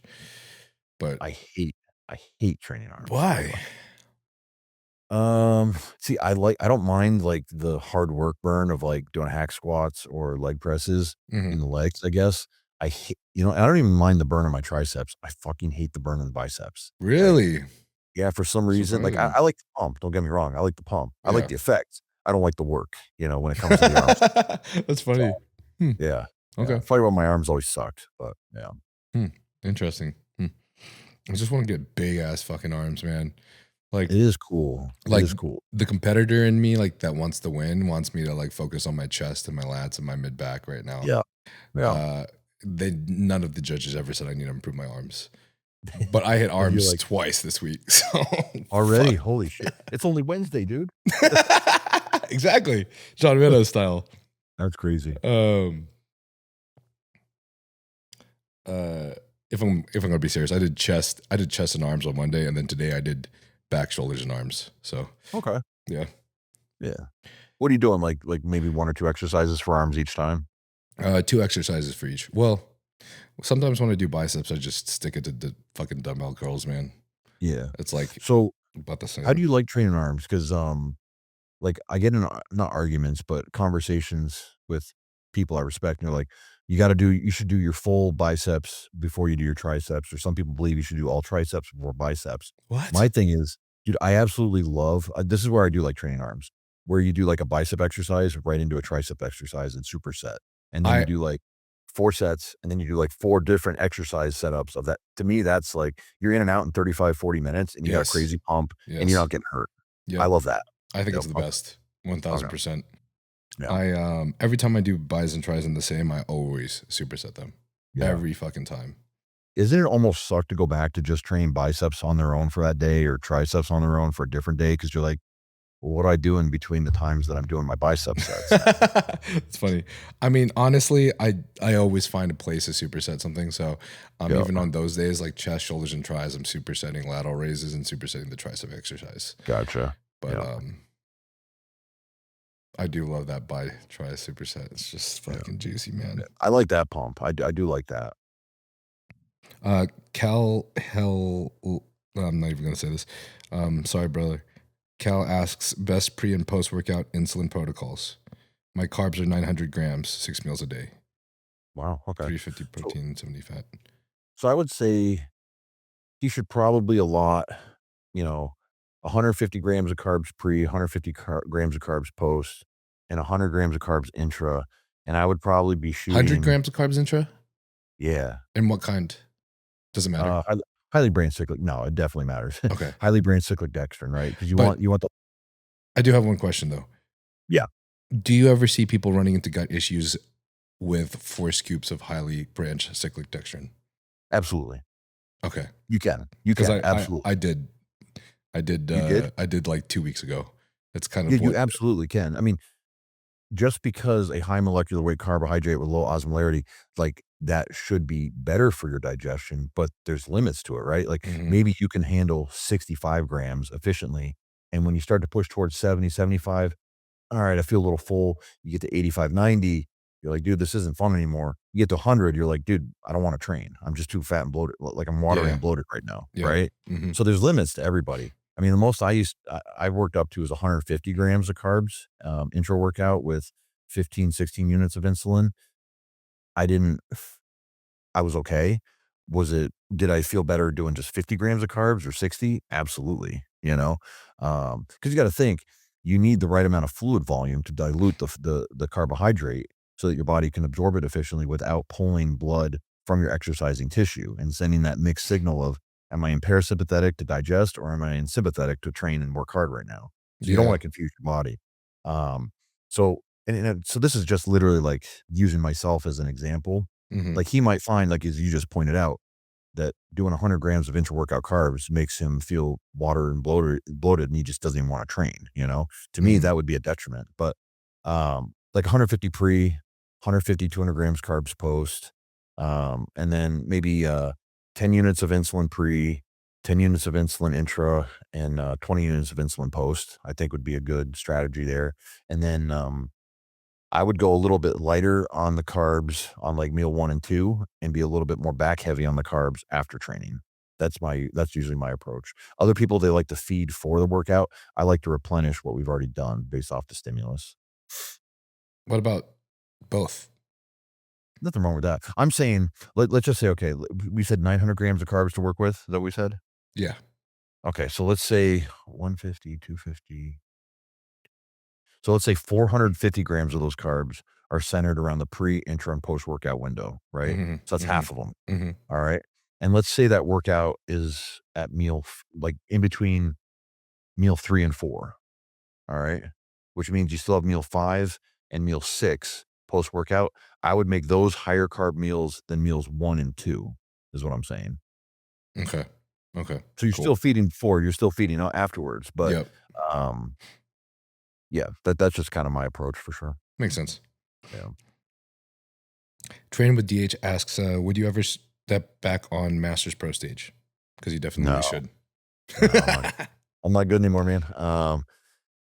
Here's the thing too. So like, and I think you'll probably get there and maybe you're already there in some aspects, but like you get kind of, you can see where your physique is not going to be at its best anymore than it ever was. Mhm. And for me, my interests have kind of moved a little bit towards like my progress is trying to find ways to make money now, like investing in different, whether it's real estate or, like I do a ton of reading on different stocks and different stuff like that. Like I get my growth enjoyment, I guess, or my building enjoyment out of like trying to build wealth now versus just trying to build my physique. So I don't think I'll ever get on stage. I'll probably this summer I'll throw a few compounds in and, up the gas a little bit and try to build a good physique for a 43-year-old. But like, I'm not delusional. No, because here's the other thing. My training partner, Kamal, he's doing the Masters Olympia. I wouldn't, I can't hold a candle next to Kamal. You know what I mean? Mm-hmm. Like he's that much more advanced than me. That's like, it's almost embarrassing, you know? And he'll be using a third of the gear and he'll look 10 times better. So it's like, nah, I'm good. You know? Okay. I'm good. You look pretty fucking sick at 6'2", though, with all those old pictures of you, man. Thank you. Two questions that seem to be asking about the same thing. We're both curious. Justin Jennings, coach, asks, when and why would you suggest insulin for fasted cardio? And Jason Loran asks, how to utilize insulin on rest days fasted cardio. Okay. So the reason why you would use insulin with fasted cardio is you're waking up and your blood sugar is a little elevated, right? And you want to try to create a semi-fasted or fasted state. So you take, let's say we got a scenario where a client's waking up and their blood sugar is like 94, right? Which is pretty common, happens a lot. I'll have them take 2 units of insulin and go and drink some water and maybe go get some light steps in or do something around the kitchen to get their day ready, you know, so it's productive. And then check their blood sugar again 20, 25 minutes later. And then, oh, it's 80 on the dot or it's 82. Now go jump on the cardio machine and do your fasted cardio. So that would be why you want to clear the bloodstream of glucose, right? Drive it into the cells, muscle cells. So now you're in a position to burn more body fat exclusively. Okay. Yeah, that makes sense to me. How much would 2 units reduce in blood sugars? It's normally like what, 5? Different for everybody. So like, but here's the thing. What I know is that if someone's at 92 or 94 when they wake up and they take 2 units of insulin, it's not going to kill them. You know what I mean? Whether it drives them down to 82 or 72, it's not going to cause like some drastic insulinogenic effect on their body that they're going to go so hypo that they can't, you know, operate. It's not like the people that accidentally take like 10 units of insulin when they wake up first thing in the morning and they're like, coach, did I measure this right? I'm 43 right now. My blood sugar reading. Is that right? You know, because it happens, dude. I've had people take 50 units when they're supposed to take 5. Whoa. You know? Oh, God damn it. Yeah. I remember last time it happened, I was sitting in the car. I hate it when that happens, dude. All the time. It's like, coach, I don't think this insulin's for me. I'm like, well, what do you mean? He's like, I feel so lightheaded right now. And what you said would happen or wouldn't happen did happen. I'm like, show me on the needle what you took. And he shows me 50 units. And I'm like, no, man. Remember when I draw the arrow on the 5? Because I draw it out for people so they can't fuck up. Yeah. I take a picture of a syringe or I pull one off Google Images and I draw an arrow to say, this is what you're drawing to. Don't mess it up. And then he messed it up. So because bro just wasn't thinking yeah. Okay. Sam LHTT asks how to prevent skin aging from gear. Skin aging from gear? Yeah. Oh man, I don't know. I mean, I think it's Lotion, not like, oh, you got to lotion your fucking face. I don't know. Well, I was gonna lotion say, your face yeah, and like, add some GHKCU. Well, yeah, I was gonna say like it goes beyond like the gear itself. I don't think ages you. You know, I mean, if it puts you in an unhealthy situation, meaning you're having organ failure from, you know, some of these death cycles that we've seen, sure, like your skin is an organ itself as well. It's going to show some bad signs, but lotion your face, wash your face, you know, use the GHK copper as you mentioned. Yeah, I guess I disagree with the premise that gear ages you more than the average person, you know? I know what he's talking about. Mike has some really cool topicals from APR Health Solutions for the face that includes peptides in it. And I think those are really helpful, especially if you are on gear, because normally you do start seeing a little bit of like, it's like the pronunciation of your skin, like so the wrinkles can like show more in a way. Hard for me to explain whenever you're on certain compounds, especially as they like saturate. But in my opinion, whenever you come off, that just goes back away again. Like, well, especially if you took like 12 weeks off. I think it's like the skin aging could more than likely be related to going through extremes of, you know, let's say you're a guy like me going from 290 down to like 240, 250. Like those rapid swings in weight and getting super, super lean at times as well, sucking up all the fat pockets in your face. Yeah, I think that could cause some aging, but I don't think it's like, I think it's the lifestyle, it's the constant swings in weight and dieting that cause more of the aging than testosterone or, you know. That definitely can, but I've seen some compounds like, for example, like when someone's on a prep and they're running certain orals, I've seen the saturation of those oral use create some kind of like water retention in the face that replicates like this older look and like this like Oral's a little different. unaesthetic Yeah, look. oral's a You know little what I'm saying? different. Yeah. Okay. So I don't know if that's related to the liver or what, or if it's just like has to do with like Absolutely your water liver. retention distribution. But Absolutely your liver. Or how about you've probably seen when people take too much melanotan mm, and it like that will completely give someone an aged look. Like one of my buddies, he he told me that he was hitting the melanotan really hard. He was like black. mhm. And he was telling me that he like got off the plane and the guy was like next to him was like, "Man, you look really good for your age." Like, and my buddy's like, "Oh, thanks, dude." He thinks this guy's like propping him up. He's like, it's like, "So how old are you? Are you about 50?" And he's like, "I'm 34." Like the guy he thought he was an older guy in good shape, like because he's got he's wearing a nice shirt and he's got muscles and stuff. He's like, "Yeah, man, you look really good for your age." He's like, "Oh, thanks." Dude. He's like, "What are you like in the 50s?" He's like, 30 fucking 4, bro. What do you mean? And I go, "Dude, I've been meaning to tell you, you got to lay off the melanotan. Like it's Damn, hitting you hard, man." that's crazy. Yeah. Okay, cool. That's good to know, man. My boy Nathan loves them. I know a couple guys. I think Nathan's one of them for sure. That's like he's so fucking tan already, and he just loves the melanotan. I'm like, bro, why are you, Nathan? Why are you trying to get black, brother? Well, you had Skip on, right? Yeah, Skip's You know he's white, extreme. right? I know. He's white. He told Okay. me. Okay. Yeah, He's like he's a shocked the white hell out dude of me. from Wisconsin or something like that. Like but people routinely on Blood, Sweat, and Gear are like the French Polynesian guy. Like I really like his voice, and it's like, yeah, he ain't black, dude. That's hilarious. Brother just wants to be a different race. Martin Coopers asks, just want to thank you for your great pod, Andrew. Oh, thanks. Yeah, he sends us a lot of questions too on our show. Hell yeah. Thank you. Hell yeah. Milton Brody asks, what is Andrew's biggest cycle? Also, love the pod, brother. Keep going. My biggest cycles. Biggest like off-season cycle was probably I tried doing 1,500 milligrams of testosterone, and after 4 weeks, I pulled off on that. It was like 1,500 mgs of test, I think probably 1,000 EQ, and some dose, maybe 300-400 of NPP. But I very Mhm. quickly was like, this isn't fun, and I pulled back to 1,000 tests and 900 EQ. So Okay. that's kind of where I remember I was saying earlier, like, you try taking more and more and more, and then you kind of find, well, I'm not getting any more results. I'm just getting negative side effects. And so you kind of pull it back a little bit, and then you find your sweet spot. That's kind of like what I did, Okay. Yeah. Makes sense. Jump Out Jake asks, thoughts on daily microdose Sustanon. Some say they feel better on it compared to SIP or Nanthate. I think daily doses of anything. The more frequent you can dose something, the more stable the blood levels are going to be. And I know Sustanon has multiple testosterone esters, yes, but I still think multiple. Like if like is it going to create the most stable blood levels doing everyday dosing? It's going to be, yes, it's going to be the most stable if you do everyday dosing. If you could turn it into some kind of an IV drip 24/7, that would be the most stable, right? But no one's walking around with like a syringe in their vein or something like that, So yeah, I do think, I mean, like, when I'm being serious, even with like TRT, I'll do like 20 milligrams of testosterone a day, and every single day, just quick little insulin shot, and I feel 100% like this. You're not getting any of this. You're just like Yeah. this straight, Wow. Yeah.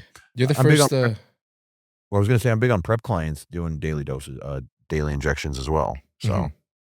I've always been big on the daily injections because I've done that basically my whole life. This is actually the first period of time that I decided I just wanted to do it 3 times a week. Because I think I'm just getting sick and tired of the you get injections, sick of it bro. at some point, You right? do. You're like, fuck, dude, I don't. And it's not even the injection. It's like the friggin' like loading it up and like, changing the needle tip. Right. And it just gets Yeah. old, It does. But I feel like you're the first, like, I'm trying to say this respectfully. You're like the first non-younger guy or in the younger generation that I feel like supports that. I feel like I hear a lot of older guys just They slam on it. They're like, no, you they just kind need of to take a slammed shot of every coffee day. a week. Or, Yeah. I'm gonna be honest with you. I mean, someone can correct me if I'm wrong. I think I'm the person that started doing this like 5 or 6 years ago and talking about it on Blood, Sweat, and Gear, and then telling my clients to do it. I really do. Same thing with like 10 years ago, 12 years ago, like people would go on cruise cycles, and I'm like, why not 300 tests and 300 primo? Like, not enough primo that it's going to affect your health negatively. You still get a little bit of a fullness effect. And I think next thing I know, I'm hearing other people on podcasts talk about 300 and 300, 300 and 300. And that was kind of a thing for like, from like 2016 through maybe 2019, 2020. And then people started branching off with the other compounds. Maybe I'll do a little bit of tests, a little bit of Masteron. Maybe I'll do a little bit of tests and NPP as my cruise. So yeah, I feel like not to like toot my own horn, but I feel like I've innovated in a sense, a lot of things, or at least expressed my ideas.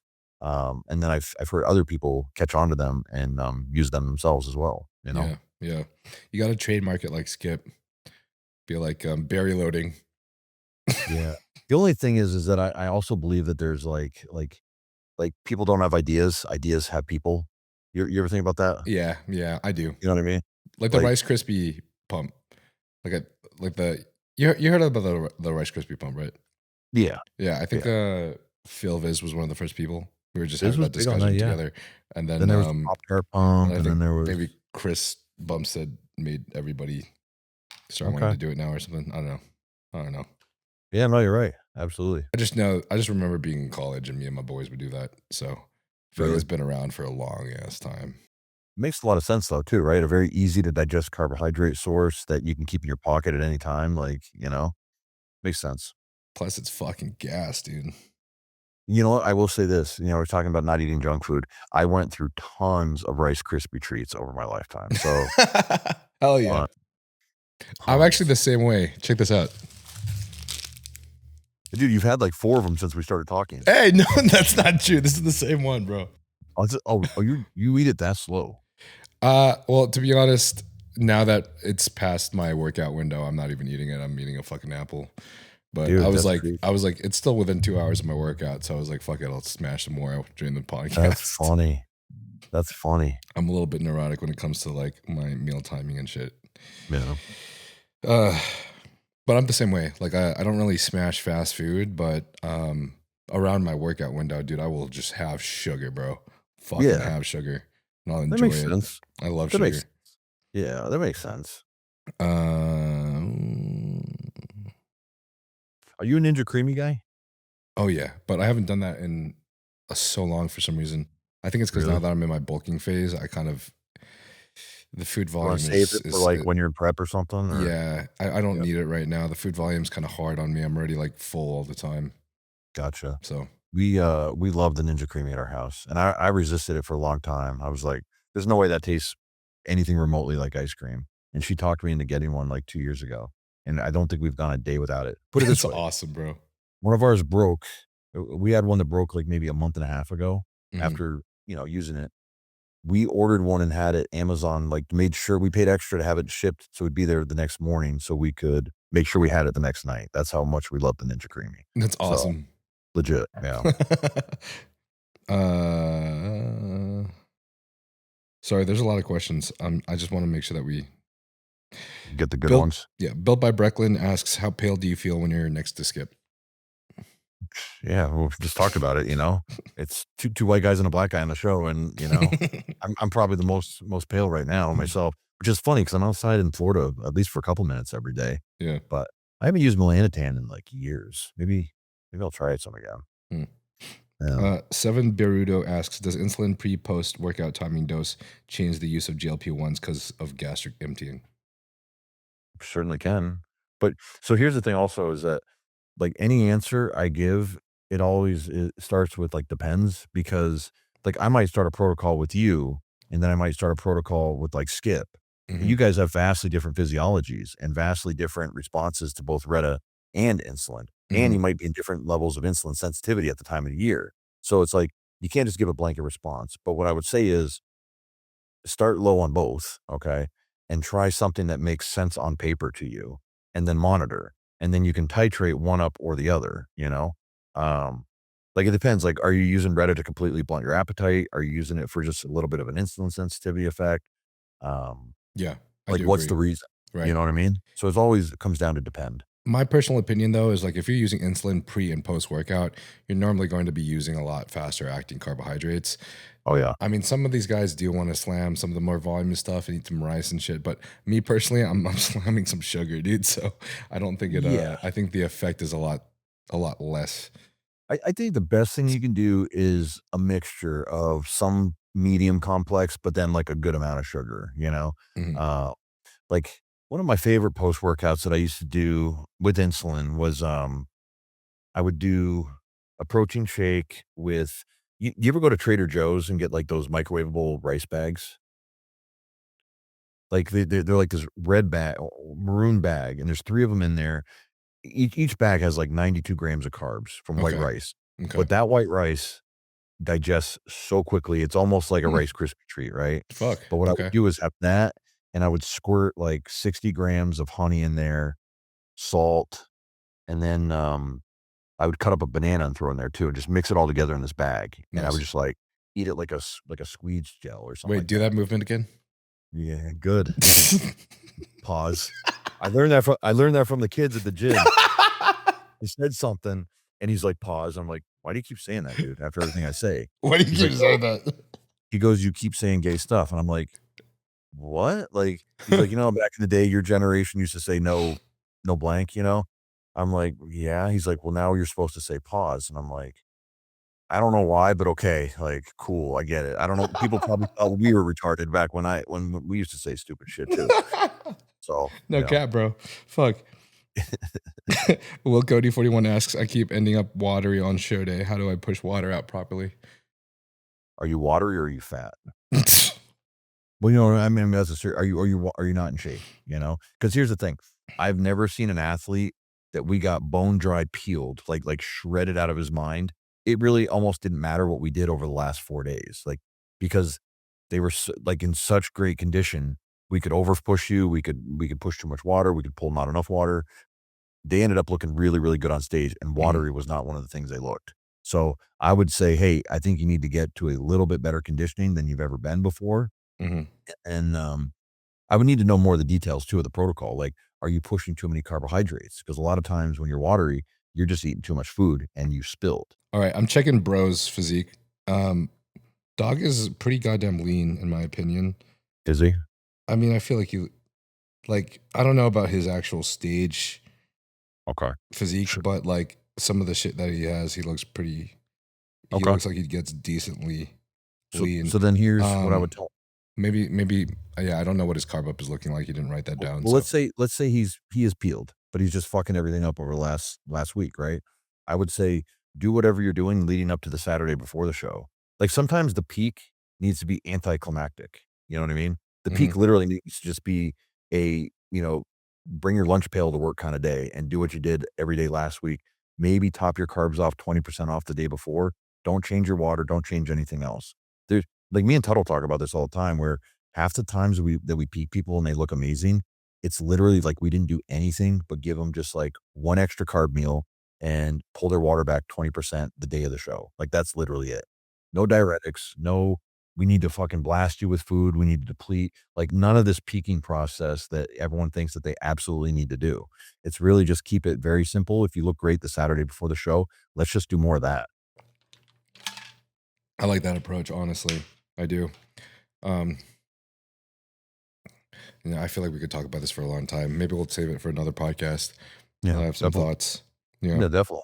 Right Physique asks, what are the first things that you look into whenever an athlete is having sleep problems? What are the first two things? Yeah. When No, athletes having a sleep, what are the first things?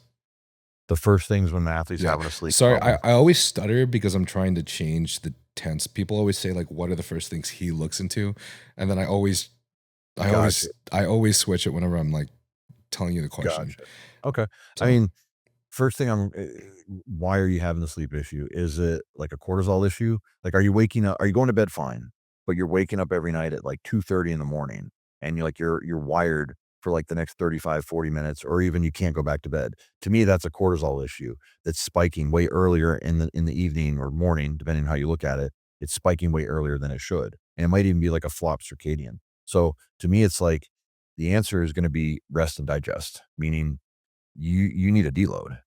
And I'm probably gonna say, "Hey, let's pull your training back to 2 to 3 days a week at, like, 75% intensity.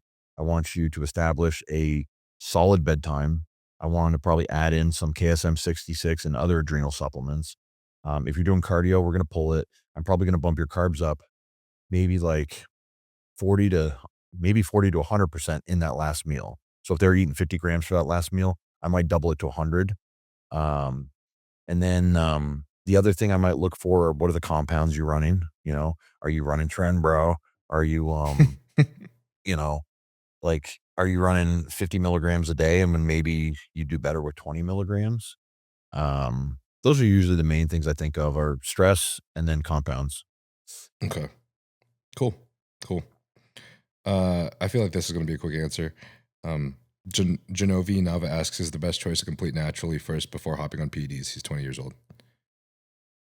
Yeah, I mean, I think it's a good idea. Like I would, and you know, I think I told you before. I used a little bit of PEDs, got in trouble, got busted, had to take time off, and so I'm like, all right, well, I'll do a natural show. I don't know, does that make me a true natty? Not really, I guess, but like I was off for like 2 years before I even did a natural show, and I don't think I was so stupid with what I was doing, I didn't get any gains, and I did appreciate my time natural bodybuilding. So yeah, I think everyone should natural bodybuild before they, jump on the gear. Hmm. Mine is 100% for sure. I think Yeah. the best way to bodybuild is with the small progressing steps every single Yep. time. And I think doing that, at least for me, I'm very thankful I did, and I don't regret anything doing it naturally first. I think it made competing on the pro stage now feel easy, if that makes sense. Which I think is honestly a huge thing for me moving forward. You know what I mean? Just Would you say also, like, you found out you really like the sport? Because, I mean, you took your falls for a while there, like, not like when you're pro card, not mhm, but you kept on coming back. So it's uh-huh, like, you found out that you actually really like the sport, you like the discipline, you like the exercise of structure in your day, mhm. and you just added something into it that's gonna help excel your progress, but you already had the foundation down, you Yep. know? Uh-huh. Yeah, 100% for sure. Matt Black asks, would Tesamorelin be useful in a bulk to prevent extra visceral fat gain? Maybe. I mean, it's, for some, I mean, we've already talked about today, like, Yeah, we you already said talked you've about seen it. some research where it goes the other way. I've seen enough research that I think it would be positive. Um, would tesamorelin be the first thing I would do though? No. Like in a lean bulk, it's not like the first compound. I'm like, hey, grab that tesamorelin, like Yep. that's the difference maker, you know? I think it would be the same as GH. I like what I'm doing right now because I'm getting advice from what our conversations are, what my conversations are with Vigor Steve, what my conversations are with Dom Super Slice, a lot of other guys in the field. What I'm doing right now is I'm taking 4 to 5 IUs of GH, just a bolus dose right before bed, not multiple times throughout the day or split throughout the day. And then I'm only doing that GH on training days. I'm doing Tesamorelin on rest days, and then preferably I try to take at least 1 day off of any of that each week. Makes sense. And that's just for my off season. On prep, I'm probably going to be on it every single day, Yeah. but as long as I'm in the off season, I want to make sure that I'm taking a little bit of breaks. Yeah. No, I think that's a competent plan, actually. That's really good. Thanks. Thanks, bro. The kid Frankie asks, so what are some unexpected difficulties of coaching professional bodybuilders?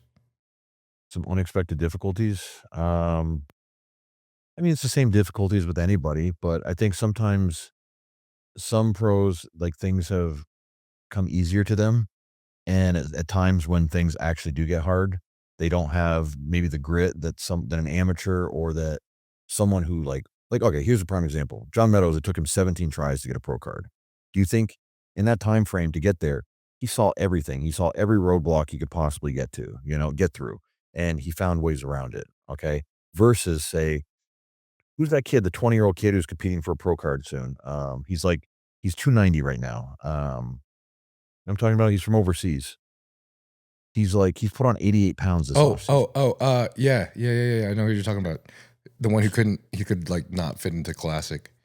So he Yes. decided to go open. Yeah. I don't remember Yes. his name, but I'm following him. Begins Crazy with like a kid. K. Begins Yeah. with a K, right? Yeah. Yeah. Hmm. Um, like who I'm trying to think where I was going with that, but like the kid's gonna turn pro either this next show or the show after that. Like it's a foregone conclusion. He's got the size, he's got the shape. I do wonder, is it a good idea for a kid to be almost 300 pounds at 20 years of age? Like, I don't know, man. Where do you go from there? Do we see like another Dallas McCarver situation happening where you're just getting too big too quickly? What effect is that on the heart and the other organs? I don't know.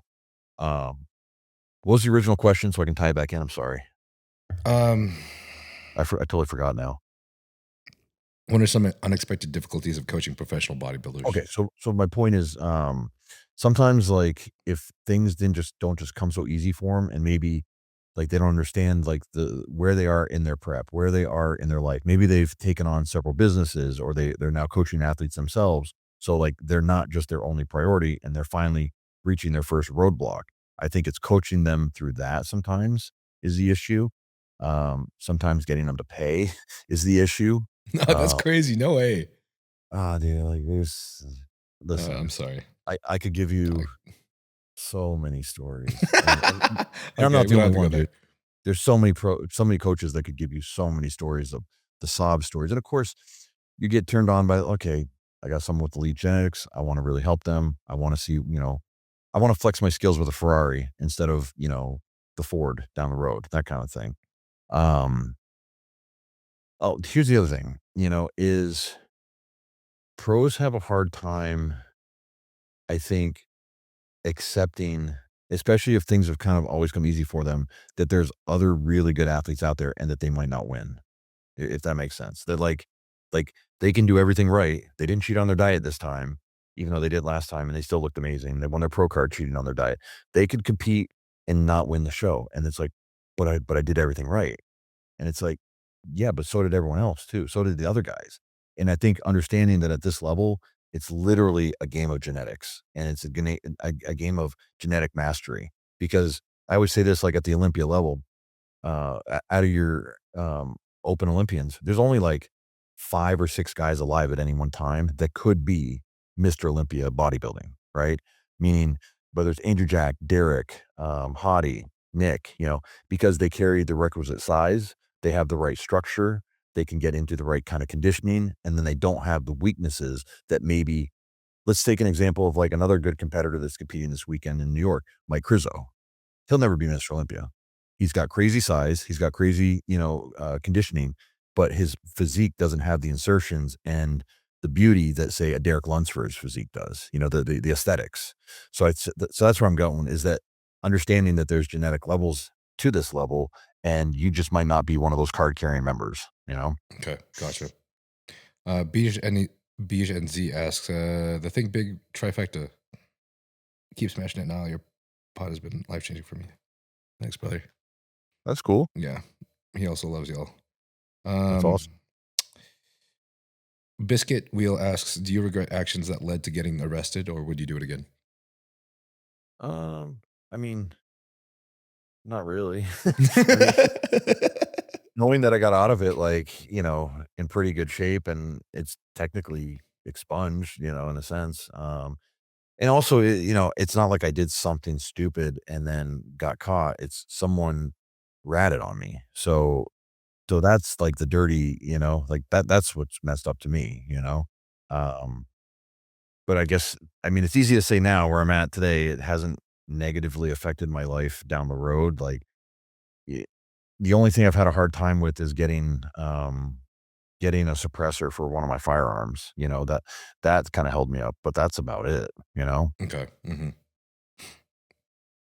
AKA Gabe asks, how did you get so handsome? And Kai McAllister asks, how are you so much more handsome than Kyle? That's a crazy Wow, question. dude. Wow. I don't even know how to answer that. I think Kyle's a good looking guy. Pause. Did I do that right? I did You're it right, killing right? it. I'm killing it. Okay. Okay, I'll go back to what I said. I think eating clean, natural food. Like I was never eat big at all costs and just eat like any macros to get my food in. It was always highly nutritious food. It was always, I did some form of cardio almost year round. I drink 6 liters of water a day, lots of green tea. I think those things add to it, and just genetically, my parents maybe. I mean, you got great skin too. Like, what are the things you're doing you think that are different? I'm fucking being Asian, bro. That's, dude, Mad Asians don't fucking being age. Asian. Asians do not age. What's your nationality? Like, are you I'm mostly Filipino. Filipino? Yep. Yeah. Some Chinese in there. I believe some Japanese. Yeah. Just like a big stew of like Asia. Like, It's a big stew of Asia, yeah. Well, the Filipinos with my last name, especially my dad's family, where the fucking last name comes from, that was dumb.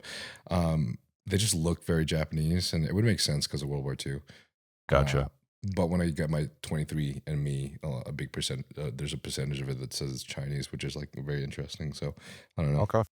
Nice. I'm gonna look more into it, but haven't cared enough. Yeah. Yeah, dude, when you do the 23andMe thing, and then they try to like hit you up for the upgraded membership to get all these tests and stuff, and it's like, nah, man, I just want to know where my people came from, you know? Yeah. I got Vikings and Scottish and what else? Mhm. Germans. That's cool. Yeah. You fucking Germans and your goddamn bodybuilding genetics with your crazy fucking leg sweeps. Yeah. Pisses me off. Bet Call asks, what are your biggest game changers in your experience? Biggest game changers? Yeah, for yourself and your clients. For me, like insulin was a game changer for rapidly helping with growth. Um, I think also the biggest game changer is mindset. I really do believe that being purposeful with your bodybuilding, but also like not letting bodybuilding take over everything. Like bodybuilding's a part of your life, it is not just your life. And I think the most successful people, like I look at examples of Brandon Curry, for instance. He's got his family, he's got his faith, he's got his businesses, and then he's also one of the best bodybuilders in the world, and he's been doing it for a long time. To me, like that's the ultimate win in that sense. Maybe he'll never win another Olympia again, but so I do think, being structured with your bodybuilding but also being multidimensional, um, that could be a big game changer. Okay, cool.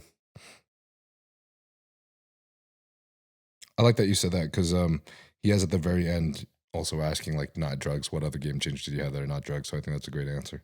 Yeah, cool. I'll say this too. Have good mentors. Like we all need mentors in our life, whether it's for bodybuilding or real estate or whatever. And like now my mentor, obviously John Meadows was a major mentor in my life, and it's very sad that he's gone now. Other mentors that I've had, whether it's in real estate or just business or even doctors that were mentors to me on when I was trying to get into medical school, and then helping me make the decision not to go because I was starting the coaching business. Like just having mentors in your life is huge, because we're not born knowing everything. You need someone that's kind of showing you a path. I mean, speaking of that, one of the questions from Frankie GTZ asks, if you were to compete again, who would you choose to be your coach? Probably myself, Yeah. yeah. And then I'd probably like over the last 4 weeks, I'd probably have like a collection of Kyle and Chris, steering me. Okay. Yeah. Yeah. Cool. Yeah. Yeah. But mentor wise, like what you were saying before, there's just so many mentors that contributed to your growth. It's kind of hard to. Yeah. 100%, man. I mean, Mhm. before that, Dante Trudell, Yeah. anything he said to me or wrote down an email, I soaked that thing up, and Yeah. the guy's obviously, super successful in the bodybuilding industry. A lot of people don't know he's probably one of the most successful former bodybuilders out there in terms of the companies he's owned and everything. So Yeah. yeah. That's cool, man. Well, Yeah. whenever anyone asks me who my mentors are, I normally say all of you guys. So a lot of the guests Oh, that I've had on my podcast, and I feel like I've learned a lot from you guys. So I really appreciate you guys coming on this podcast. that's a great point because like this didn't exist even like 15 years ago or 10 years ago, where like the sharing of information, whether through podcasts or just like calls with each other. I do think that's something that a lot of coaches are doing right today, and athletes too. Like not being afraid to ask, like, hey, what do you think about this idea? And this is what I was thinking about doing with like my legs training or my diet right now. I think the exchange of information and just getting perspectives is really big. Before we had the forums, but then you had to weed through like people talking shit to you to get to like the right answer or quality answer. So yeah, I do think today there's more information than ever for sure. Mm-hmm. Well, thank you for coming on the pod, man. This was Absolutely, awesome. dude. It's always think- fun to hang out with you, man. Yeah, same. This was very smooth, and I feel like there was some insane amounts of info shared that I feel like were valuable Hopefully, for me too. yeah, hopefully, someone got some value out of it somewhere. Yeah. I feel like I do like my own podcast twice. I do Blood, Sweat, and Gear. Like who was asking me? Viz was asking me the other day. He's like, "How many podcasts have you done the last 3 years?" And I did the math between Blood, Sweat, and Gear, Unracked, and I looked up myself on YouTube, and I'm like, I've done like 260 podcasts in the last 3 years, Damn. which to me is like crazy, right? Like, Yeah. 'cause I don't think of myself as like a podcaster, Yeah. and it's just one of those interesting things where you're like, I spent a lot of time doing this, and it's fun because I love talking to other people because, I sit in front of a desk all day, just like typing, do this, do that. It's fun to actually talk to someone. for a couple hours a day, you know? Yeah. So thanks for having me on. Of course, bro. That is an insane amount of podcasts in the last 3 years, though. It's more than Right? me. Like, I thought so too, huh? I'm like, no, and then I did the Yeah. math. Like, no, it is that much. So, yeah. So if you were to disappear from the world tomorrow and you had one message you could send to the entire world today, what would your message be? I think you asked me this last time. I And I did. was like, but my message would be is like I just said a minute ago, find mentors in the spaces that you want to excel in because they've been there, they've walked the path, and they can help guide your situations and save you a lot of time and energy. And they're going to do it for you, not because they get something out of it other than their own enjoyment. And then I'll say on the flip side, be a mentor to someone else that's coming up in whatever avenue you can help them out in, because I think we need that braiding of the generations to have continuity going into the future for a better future for everybody. Oh, yeah. So, I love that, man. That's awesome. Well, thanks for coming on. absolutely, man. You ever need anything, brother? Let me know. I'll be here. Yeah, we'll get you on soon. Let me talk to Kyle and we'll figure out maybe next week. Are you free? Yeah. Okay. Yeah, next week should work. Okay, cool. I'll talk to Kyle in a minute here and I'll send you a message. Cool. All right. Sounds good. All right, bud. Later, Thanks. bro. See ya.